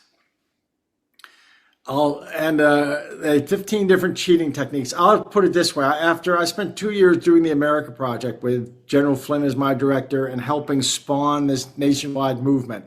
And that's really, I gave away almost all my fortune, frankly, in the first 2 years after the fake election in 2020 to every constitutional sheriff's group, every election integrity group, Frederick Douglass Society, getting blacks to return to their correct party, their home party, the Republican Party, every group of moms standing up against LGBT ideology. And I was like the angel money and the venture capital money that funded 100 of these groups around the country to get this movement going. And General Flynn knows movement warfare and knows about movements. And it's all. But then I went overseas, and I've been overseas for 2 months. And I might as well say what I've been doing is I've been hunting that story on Venezuela. And I've put together the entire story, and this really is all Venezuelan mafia, which is the Venezuelan government. And Venezuela is where mafia turns into nation state. The government is the mafia. In fact, it's called the Cartel de los Soles, Cartel of the Suns, in reference to the generals don't have stars, they have suns.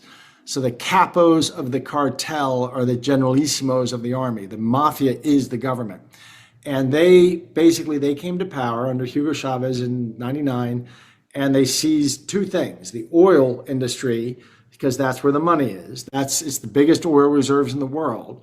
And they have since looted $4 trillion while their own people starve and cannibalize each other, literally. They seize $4 trillion. But how do you keep yourself from being dislodged? You seize the election industry and the election council. That election council created a type of software or technology package that you could rig elections on. They commercialized it. Their commercial front is a company called Smartmatic. And then Smartmatic, their package, became the core of all the systems of all the main election systems in the world. I won't get you in trouble by mentioning any brands, but those brands are really just name tags on what is really Smartmatic technology. So that's taken over the world. And that's what I spent the last 2 years on. And they had a plan to rig this election. And basically what they do is, this is my hotel room key and this is my bottle cap. If the plan is to have bottle cap beat hotel room key, they've got 14 different techniques on the ground of how you cheat. And it's all the ones we know about and some people don't know about, but of like getting illegals registered to vote, then stuffing the ballots in their names. The illegals don't have to vote. They just have to get registered to vote, and then they stuff ballots. There's 14 different things like that. But at the end of the day, they have in Serbia an office where they, at 7:01 p.m. when the polls shut down, they get on the computer, they see how much is left, and then they just jam it. And the way they do that is they create, there's a back door into every county that use their equipment has a back door. They come in from Serbia through a VPN, and they create within that county's election management system a virtual machine. And a virtualization is you create like a virtual machine in the RAM, not on a hard drive, but it's in the software in the RAM of a machine. So there's like some virtualization is something that came around in the last 2 decades. And you're creating sort of a second computer within the computer. And it operates like it's got its own hard drive and everything, but it's really all just software and RAM, memory. They manipulate whatever results they want. They can make that hard drive sing hallelujah if they want. They can do anything. Then they just collapse the virtual machine and they withdraw the connection. You ain't going to find a trace of nothing. You can audit that. You can audit all the software. You're not going to find anything. Only if you do a forensic audit and take an image of the hard drive and go through the bits and bytes, you're going to find even there you won't find much because it all happens in the RAM, but you're going to find this is what happened. Do you know about the Tina Peters case in Colorado?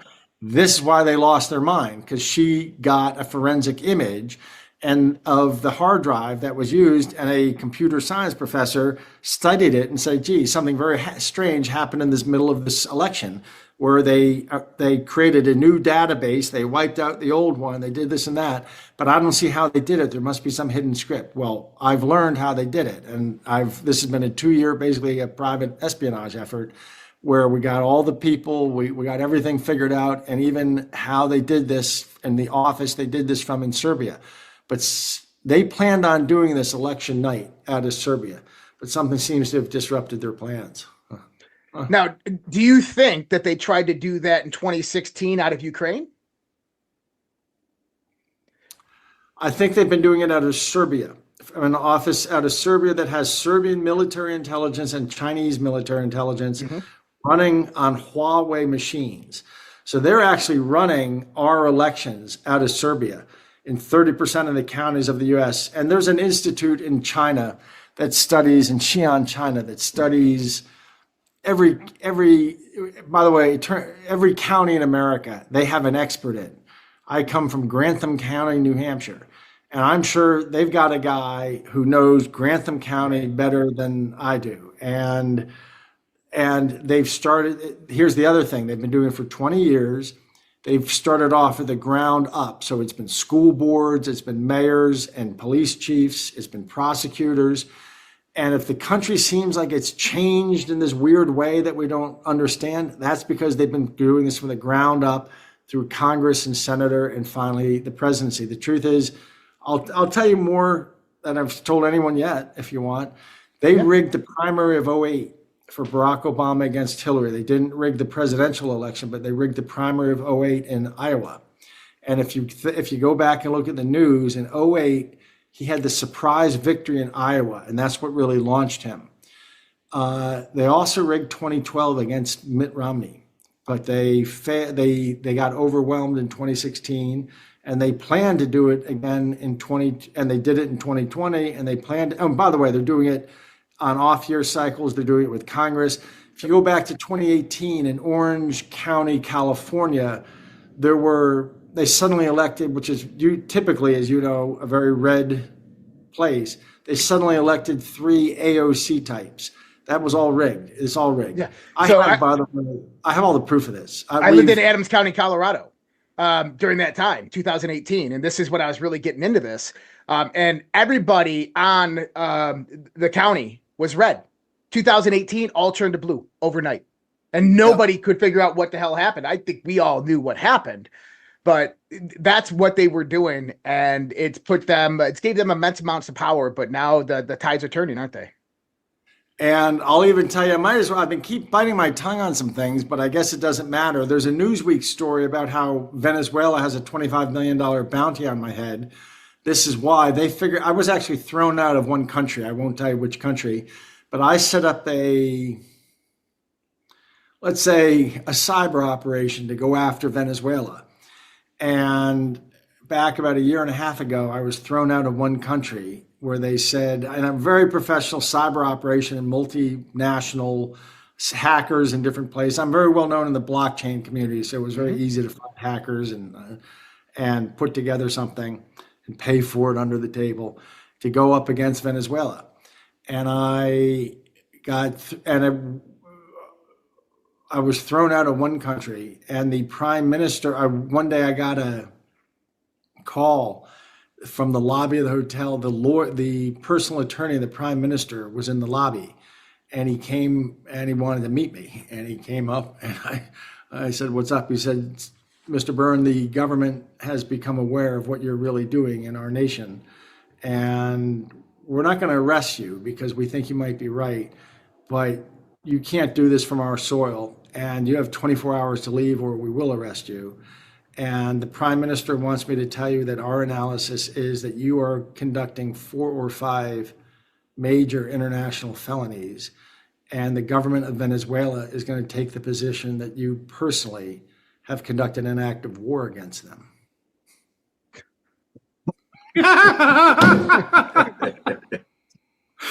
And that was 18 months ago. They're really angry now because their election didn't go as they expected. And July 28th of this year didn't go quite as they expected. And they seem to they were down 80-20. But their system was that they knew they were going to have 7 million votes against them and 2 million for them, but they were just going to stuff 5.5 million votes. Well, then they have a system that they can stuff ballots with. It seems to have broken on them on election day. And they apparently think I know something about this. And about 2 weeks later, they came out and they've put a $25 million bounty on my head. Oh, God. I got some fun stories, but they don't get nowhere near the ballpark of a country coming after you. They don't. Before we get too far from it, Patrick, I want to ask you a question. So back to when you gave them that first disclosure, which just had to do with like the drugs and the sex, the personnel that was debriefing you then, was that the same personnel present for the next one, or was it new people or? No, it's the same personnel. But what I found out later was they went back and were like, Byrne's lost his mind. We should pull the plug on all of this. And they're at least two of them are real patriots. Two of them were real happy when Trump got elected. And I think they're real patriots. I think that we all found ourselves, we were over our heads. We all discovered on the same day how we were being misused and stuff. At least two of them, and maybe all three. I don't know. And it was hard. The third was harder to read. He may have been part of this or may not. I can imagine what your position is. It's hard to get your bearing in that situation because like I put myself in their position. And if you have a case that, you as the officer believes that this is a legitimate investigation that's going to get us the bad guys we really want, then you still got to maintain this facade because whoever you're speaking with, that relationship and rapport is extremely important. So you can't really communicate how much you're disappointed in this because it can destroy that. And that can just end the case because these things take, like you said, it takes a very long time to establish these relationships because, it's all psychological operation on all sides of it, so just to understand, like, when they got ready to break leather on you, that alone is just like, okay, we got to recover from this, but we got to protect ourselves in this. Like, I don't think people really understand how many dynamics are taking place in that. And that's why they couldn't react spontaneously. As I was giving them the information, they couldn't react spontaneously. I knew their training was going to be to listen, to be very poker faced, and then after I left to take their notes and say, wait a second, when did he say this? And then he said this other thing happened on the day he did this, and he had to staple it all together, and then they were not going to be able to react spontaneously. So I kind of used that to my advantage. I feel awful for those fellows. I heard it really hurt their career. Sorry, gentlemen. On the other hand, our relationship wasn't so good for my career. I had to throw away 20 years work and leave Overstock to go public about all this. Yeah. Some days I wish what I had done was write it all up. I had an email list at Overstock with 50 million names. I could have just sent it out to 50 million people. And that may have been, however, that would have destroyed Overstock. There was evidence that they were already trying to destroy Overstock while I was there. Yeah. Because they had figured out that I was not on board anymore. So, Patrick. Sir. It's 2024. It's coming to the end of November. Donald Trump has just won the November 5th election. We are on the brink of World War III. We have inauguration in 60 days from today. Or 59 days from today. What do you think is going to happen over the next 6 months? What are your thoughts? Well, first, I want to, if we make it to the inauguration, I want a truth and reconciliation process. I don't want a bunch of people hung from trees. I may be the only guy on my side of the table who, actually, I hear Trump is saying truth and reconciliation too. It's what Mandela did after apartheid. You can't, if you try to hang 10,000 people, you're going to have a civil war. Right. So we have truth and reconciliation. Or you at least give that a try. The truth all has to come out. Secondly, the other issue is before we get to that issue, is do we make it 60 days? Clearly, Biden can't even spell attack him, so he doesn't know this. These decisions are, and Kamala, I heard that Kamala went on vacation in Hawaii we're about to start World War III, and she's gone to Hawaii. This is Obama and the people behind Obama. They've waited 100 years for this moment, Yeah.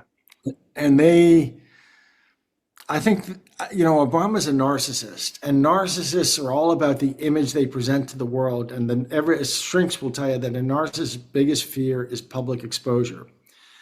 And I think and now he understands he's going to be exposed. He is being exposed to the world through the movie, the book, through 100 things, through 100 podcasts like this. And I think he'd rather burn the world down in World War III than let this all come out. And so they're trying to provoke. We're absolutely in the wrong on this Ukraine thing. I grew up, as I explained, this general who sent me to Vietnam, Jack Vesey, Reagan's chairman of the Joint Chiefs. He was a Hawks hawk. He's dead now, but he's a Hawks hawk. And yet no one could ever accuse him of being a softie. But he said in 2015, he took me to see Schultz and Kissinger speak, and they all agreed that it's crazy to start World War III over Ukraine, and it's crazy to talk about bringing Ukraine into NATO. That if we do, then we're putting our tanks 240 miles from Moscow. That's extraordinarily provocative. Russia's been invaded 4 times from the West in the last 2 centuries. And if that's a way to guarantee a war, instead, Ukraine should be like Finland and Sweden and Switzerland, they said. And these were hawks. No one could say that George Shultz or Jack Vesey were softies. Yet for some reason, since 2014, we have had Obama and Clinton and Biden and Victoria Nuland, war pig. They've been just absolutely adamant that we have to get Ukraine into NATO, that we have to pick a war or start World War III over Ukraine. Doesn't make any sense. I was in Ukraine 6 years ago, and I was dealing with what I thought were some legitimate businesses that turned out to be mafia. And they explained to me, look, Patrick, there's 3 mafias in Ukraine, and there's no way you do business here without being with one of us. And we got to know each other for a week. And at the end of the week, they said, we have a letter we'd like you to take to Trump. Well, that's the way that foreign intelligence services entrap you. So I said, I refused. I wish I had not. I wish I'd said, meet me in Paris and I'll take it from you. But I said at the time, look, I can't take that letter. I don't know Trump. I'm not with our government why don't you just take it to our embassy, fellas? And they said, we can't. Your embassy now this is 2018. Mm-hmm. They said, your embassy is a bunch of Obama, Biden holdovers, and they're in bed with one of our rival mafias. We have 2 rival mafias, and they're in bed with one of them, and they're super corrupt. Last year, your government gave $5 billion through the embassy. $4 billion of it was stolen, and it's being shared among the mafia and your embassy people and the Obama, Biden, Clinton crew. So I think, Ukraine is super corrupt. I think America, where we have our hand in Ukraine, is super corrupt. I think somewhere between 60 to 90% of the aid we have sent there for this war has been stolen. Yep. I think that's probably feeding a lot of mouths in Congress. And I think people would, and then there's the whole question of 45 bioweapons labs, that Hunter Biden owns 10% of. What the hell is that about? Yep, metabiota. So whatever our real reasons for being in Ukraine are, I suspect they have to do with corruption and not for whatever nonsense they're selling the public through the New York Times. And we should not be starting World War III out of it. And Putin, I think, has shown, he's conducted the war like Russia does. It's a meat grinder, and he's not, he's a monster, I guess, but he didn't start this. He offered many times before the war and after the war started. He offered, look, just agree Ukraine doesn't go to NATO for 20 years, and it can be neutral, and that's fine. And there was even a deal struck between Zelensky and Putin that was initialed by both 2 or 3 weeks into the war. And it was us and Boris Johnson from the UK who went and told Zelensky, don't you dare stop this. And we're paying Zelensky. Zelensky bought a $40 million mansion in Miami last I heard. I hear he's got properties all over the world now. Well, yeah. Ukraine is one of the money laundering centers for the U.S. bureaucracy and the deep state, as well as the place that they go and conduct secretive research, whether it's the 45 or 30, 40, 50 biolabs that are out there, or the various nuclear research that happened after 2014, after they did the coup attempt and took over Zaporozhye and then also took over Chernobyl, which they had old World War II compounds underneath those complexes. And so, yeah, and then you have the IMF and the World Bank, the loans that go there to the Fox Ukrainian banks, that once they issue these loans to Ukraine, those banks go under and that money gets distributed to NGOs, NPOs, so forth. And then that gets redistributed to the global establishment so they can run their clandestine operations. So it's really this kind of money head center for the international global order, as I call them, to distribute money. And if you take out that keystone place right there, now they have to reconfigure everything, and it's going to take years to rebuild it. I think there may be a plan. They don't care if they destroy Ukraine. They want it reduced to rubble. BlackRock has been given some $1 trillion contract to rebuild it, and it's going to end up as the capital of the world. It's going to be where the UN, the WEF, the WHO. It's going to be, the plan of Klaus Schwab is to collapse the nation state system.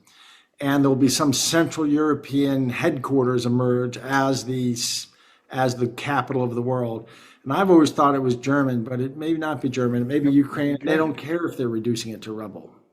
Well, it might be one of the reasons for the warfare and allotting the warfare, and for the U.S. and NATO funding of it, is to allow that to happen. We know the IMF just approved 8 months ago a $40 billion reconstruction bill loan directly to Ukraine.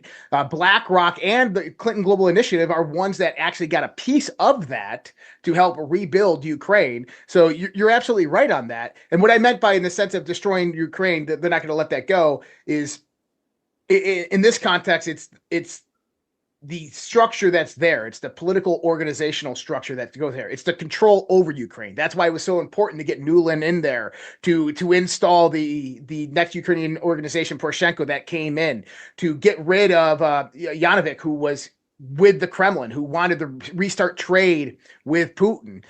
It was so important for them to eject Russia in 2011, 2012, 2013, get the United States back in control, to really garner that control over it, as well as put pressure onto Russia, because we know that there was a portion of the deep state that was trying to instigate World War III in 2016.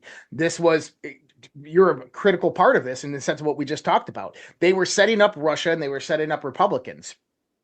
And many of us believe that 2016 was supposed to be the beginning of it. Hillary Clinton's rhetoric previous to the election, talking about the military defense shields, and Putin leaving the nuclear proliferation treaty in 2016, with the U.S. starting to rebuild nukes all over again. So we knew that conflict was on the verge, but Donald Trump won and it all stopped at that point in time. I think that when the Soviet Union fell, I had an epiphany, because I was raised by hawks. I was hawkish. But boy, if there was ever a time for us to reach out and do something positive, and we had a program to help them disassemble nukes, and it was about $45 million a year. Now, for my entire lifetime, we built nukes, trillions of dollars. Americans don't know. We have built trillions of dollars worth of nukes on the justification of they have these nukes and, we have to spend all this money. Well, then this opportunity came to dismantle them. And all we had to do was spend $45 million a year, and we were dismantling nukes. And after 2 or 3 years of that, they said, we can't find the $45 million anymore. Which made me start thinking, you know what, maybe it never had anything to do with their nukes. There's just so much money awash in this system, in military industrial complex. But I think that this isn't, the military industrial complex is feeding and growing fat off this war. But I don't think it's limited to there. I think there are some grander strategic plans which are to collapse the USA, collapse the southern border, collapse Western Europe. And there'll be this new world with sort of one central nation and the rest of us. And I don't know where you stand on the pandemic, but I guess I would assume you guys feel like I do about it, that we're kind of up against some people who don't care if they collapse 95% of the world's population. So, Patrick, one of the probably the best quotes from my show that I say almost every day, and I've been saying it for 4 years, is they will scorch this earth before they ever give up power to Donald Trump again. And I think that that's the truth. And that's why we are here right now with on the brink of nuclear war. And they will progress this to that next point. And hopefully, I believe that Putin, as much as a all governments are terrorists, right? Putin, as much as a dictator as he is, I think that he has some type of moral fortitude to where if NATO strikes, if Ukraine strikes some strategic assets in Russia, hits nuclear depots, energy infrastructure, these types of things, Russia's going to go tit for tat. They're not going to engage, even though the rhetoric has been played that they will engage NATO nations to supply these missiles. I think Putin is playing them with optics. He's baiting NATO. He's baiting the West in hopes that they do strike. They do a preemptive strike, because then he's going to play the diplomatic card, immediately go to the UN Security Council, and then you'll have China, other BRICS nations rise up and say, what the hell are the West doing bombing Russia, a sovereign nation who never attacked them? And that'll be an immediate ceasefire at that point in time, which will take us into January 20th, which means that no World War III actually breaks out.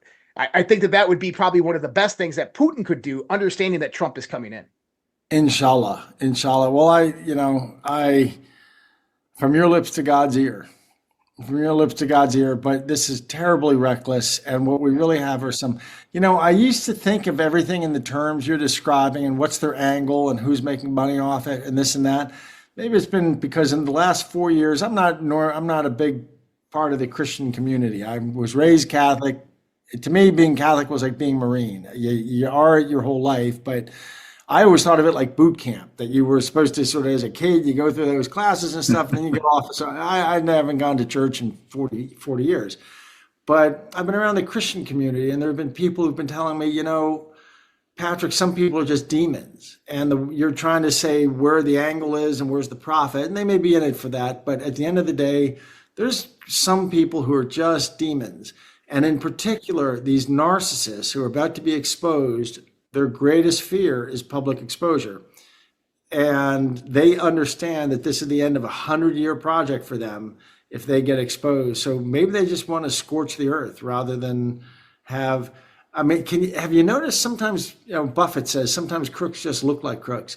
Look at Barack Obama now. Barack Obama is like the painting of Dorian Gray, where the painting has all the sins of the. He just doesn't look like the guy. He doesn't look healthy.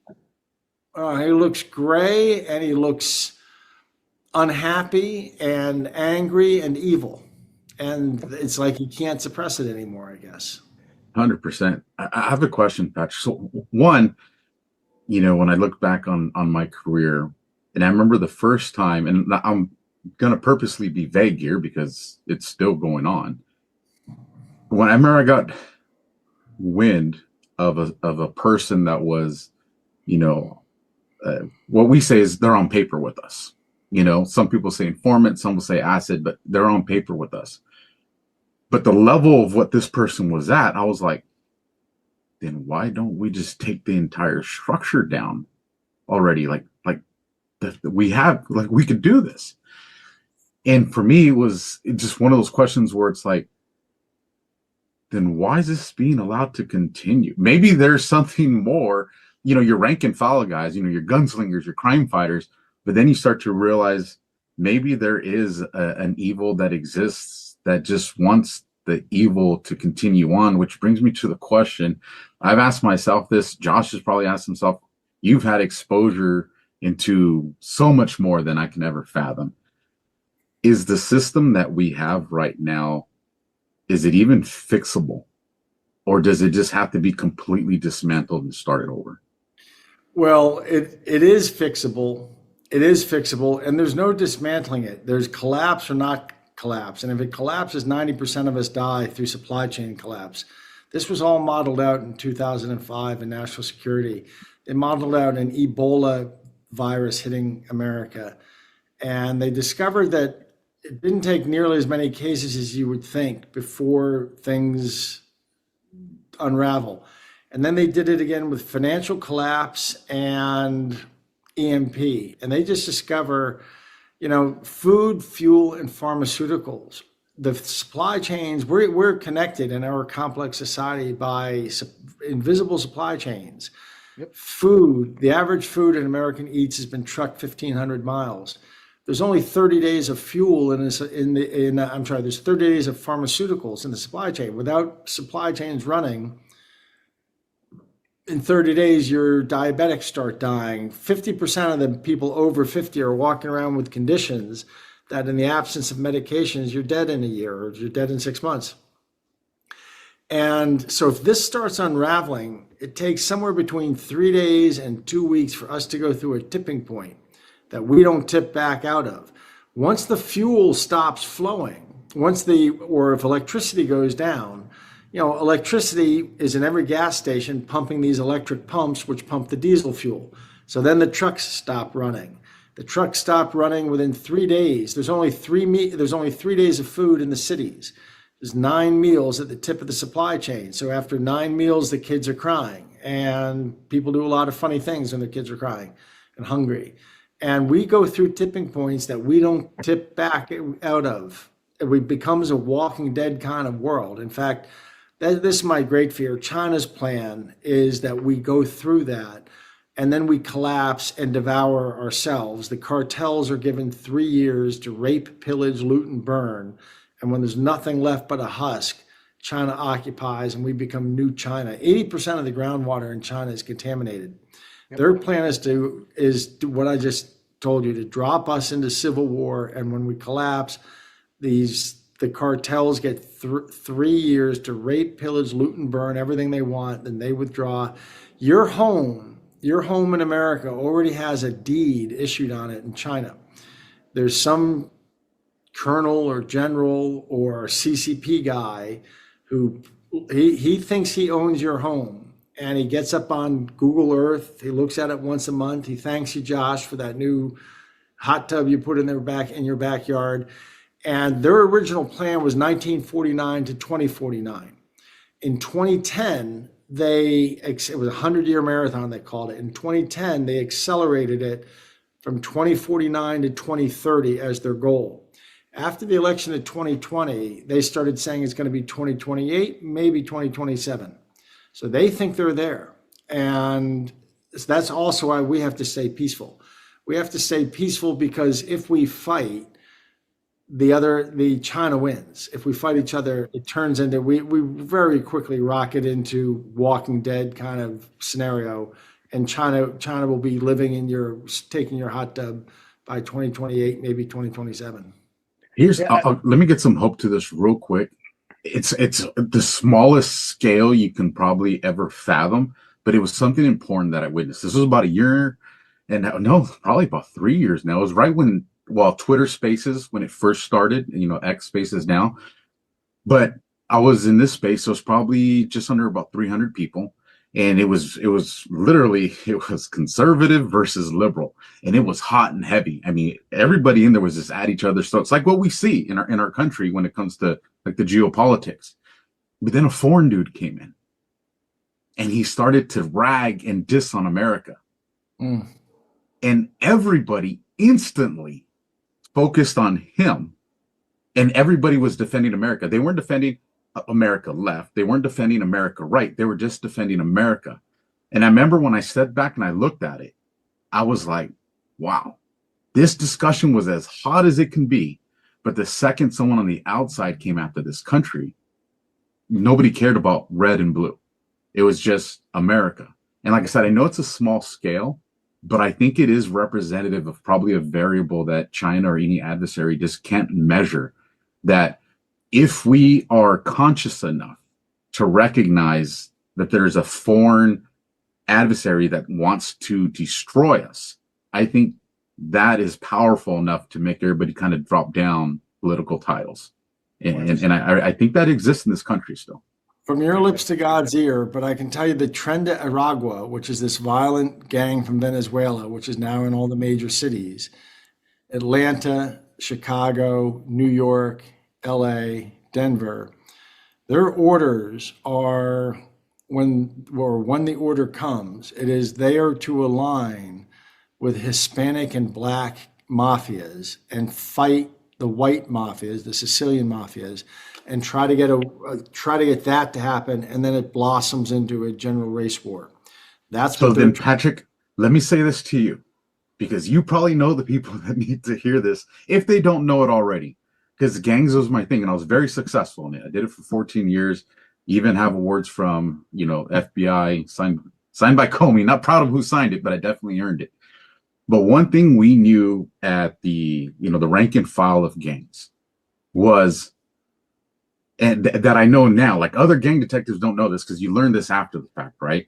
Is you learn that the prison gangs, because the prison gangs rule the street gangs, and then the ones that don't rule the street gangs are controlled by the cartels. So those are the two factions that ultimately control all the gangs in our country. So wait a second. The prison gangs rule the street gangs, except for the street gangs that are controlled by the cartel. They're not ruled by prison gangs. They're ruled by cartel. Yeah, they're ruled by cartel, and there's fewer of those, but they have more for like Mata Salvatrucha or MS-13. Right towards the tail end of my career, I'm in Southern California. Some of my, we would call them our street rats. They said, "Hey, man, there's these new guys that are coming in, and for whatever reason, the main guys, they used to call them the key holders. They're afraid of these guys." And I'd never heard of MS-13, so I started looking into them and immediately got pulled off of that. In hindsight's 2020, I can imagine why now. But these guys did have the backing of the cartels. So now street gangs will work, though, like the trafficking still comes from the cartels, but ultimately the ones that are controlled, like the Mexican mafia, the street gangs that they control, if they put out, a certain rule, the street gangs are going to obey that, regardless of what's coming in from the cartel orders. Now, but the thing is we have the intel to remove those leaderships. And I've never understood, like, okay, yeah, we have them in the SHU programs, we have these people removed, but if we, especially in this digital age, if we can control these things, like we could literally shut down street gangs in America in a week. Like, it's really not that hard, but we don't. Now, here's the thing to go, what you're saying is once that order comes out, the street gangs and stuff like that, they're going to facilitate that. Now, and I know this will sound controversial. Most people are going to be like, Alpha, you've lost your damn mind. I'm not saying street gangs aren't violent. They're extremely violent, extremely reprehensible. But the vast majority of them still operate under a code. Of course. There's still a street code because, that barrio or ghetto or hood is still there. That's their sanctuary. That's their land. No one else can come into it. If there was a way, and well, there is a way, if it's just done to where our intelligence communities could reveal, hey, your Mexican mafia leader guy is really working for this CIA guy. Your Sueña gang, Familia, they're working for. If the gangs recognize that the people that are actually controlling them are controlled by the institutions that they call the man and don't agree with, it would create it would be turmoil, which is dangerous, but it would create a challenge to, well, who's really going to be in charge of this gang? Because if the street gangs realize that these orders for chaos that are coming are so that your actual barrio and ghetto are going to be taken from you in the long run, they wouldn't align with that. And I know people are probably like, you're crazy. Just, I hate to say, trust me, because that's one of the dangerous things. I believe you. But there's this relationship that exists in that world that can actually be weaponized in our favor. And the intelligence communities know who the people are that are leading this. Like, well, because they're the ones running that. They're the ones running that. So Patrick, I don't know if you knew this. When I was in the Navy, I did counter narcotics in the South Pacific. I was a member of the Visit Board Search and Seizure team on my ship, and we operated with the Coast Guard LEDET law enforcement detachments. We went down to South America and we would catch drug runners or human traffickers coming over, dropping drugs off from Colombia, Venezuela, Peru, taking it into Central America, and then they would traffic it up. We were dropping off like $20 million of cocaine in Mayport, Florida. And we had DEA in there, CIA in there, and we're doing the offload. And I'm sitting there talking because I was the guy in charge of helping the offload and getting it all into this unmarked semi-truck. And I said, what do you guys do with all this cocaine? And they said, well, honestly, 2.5% will be distributed onto the streets for intelligence on the streets. Another 2.5% will be burned and destroyed. And the other 95% is going to go back to the Colombian government, and they're going to pay us money, which is going to fund our operation. And they utilize that for intelligence, and then they put another few bales on another ship, and they catch that, they interdict that, and they keep the money flowing into the military industrial complex. They keep the money flowing into the intelligence industrial complex, and they keep the drug trade and the human trafficking trade going on, because that is funding all of this ancillary operations on the side. Yeah, well, intelligence is a work of, as someone explained to me once, like imagine two demons meeting each other in the dark and making a deal. It's like they think no one is in the dark, no one else is ever going to see. They're just two demons, no one's ever going to know. Imagine the kind of deals that will get made. Well, that's what intelligence is about. Listen, folks, where I am, it's gotta go on 3 a.m. I'm gonna squirt. Patrick, appreciate you. Thank you so much for your time tonight. Any within docuseries.com will get the link out to everybody so they can go out there and check this out, the Patrick Byrne story. I love it. Patrick, thank you so much for joining us tonight. Thank you, Josh. Thank you, Alpha. You can also just go to patrickbyrnemovie.com and it will get you to the right place. Thank you, gentlemen, very much. Patrick, as you sign off, let me ask you one last thing, and you can get back to us in the future, but I know she would wring my neck if I didn't ask you. There's a woman on X. She goes by the name of Colonel Towner. She used to work for the Pentagon, brilliant woman, but she's brought this Operation Gladio thing to the surface on something that a lot of people said was old, but a lot of things seem to be operating under that.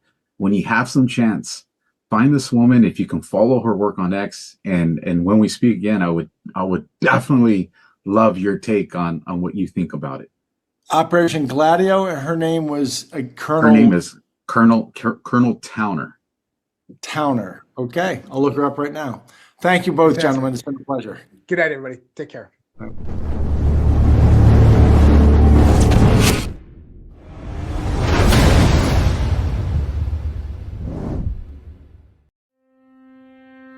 Science proves that a healthy immune system is the body's first defense against the smallest of ailments to the most catastrophic. Coriolus versicolor is the most sought-after, all-natural supplement for both humans and pets to help boost the immune system. There are over 400 studies worldwide on its effectiveness in humans, including Sloan Kettering Cancer Center, MD Anderson Cancer Center, and now from the University of Pennsylvania School of Veterinary Medicine. Together, we can help reverse this terrible tide now plaguing your loved ones and give them the immune-boosting supplements that they need. Because of your overwhelming support, our $14.88 MyPillow has been one of the biggest sales in MyPillow history. I couldn't think of a better way to say thank you than to extend our wholesale pricing through Christmas. Get a classic standard MyPillow for only $14.88. Upgrade to a queen size, just $18.88. King size, only $1 more. Get my body pillows for only $29.88. And ready? Multi-use MyPillows, only $9.88. It's perfect time to stock up for Christmas gifts for everyone on your list. Go to MyPillow.com or call the number on your screen. Use your promo code to take advantage of our wholesale pricing, including my classic standard MyPillows, only $14.88. But that's not all. I'm so confident you're going to love our classic MyPillows that I'm going to extend my 60-day money-back guarantee until March 1st, 2025.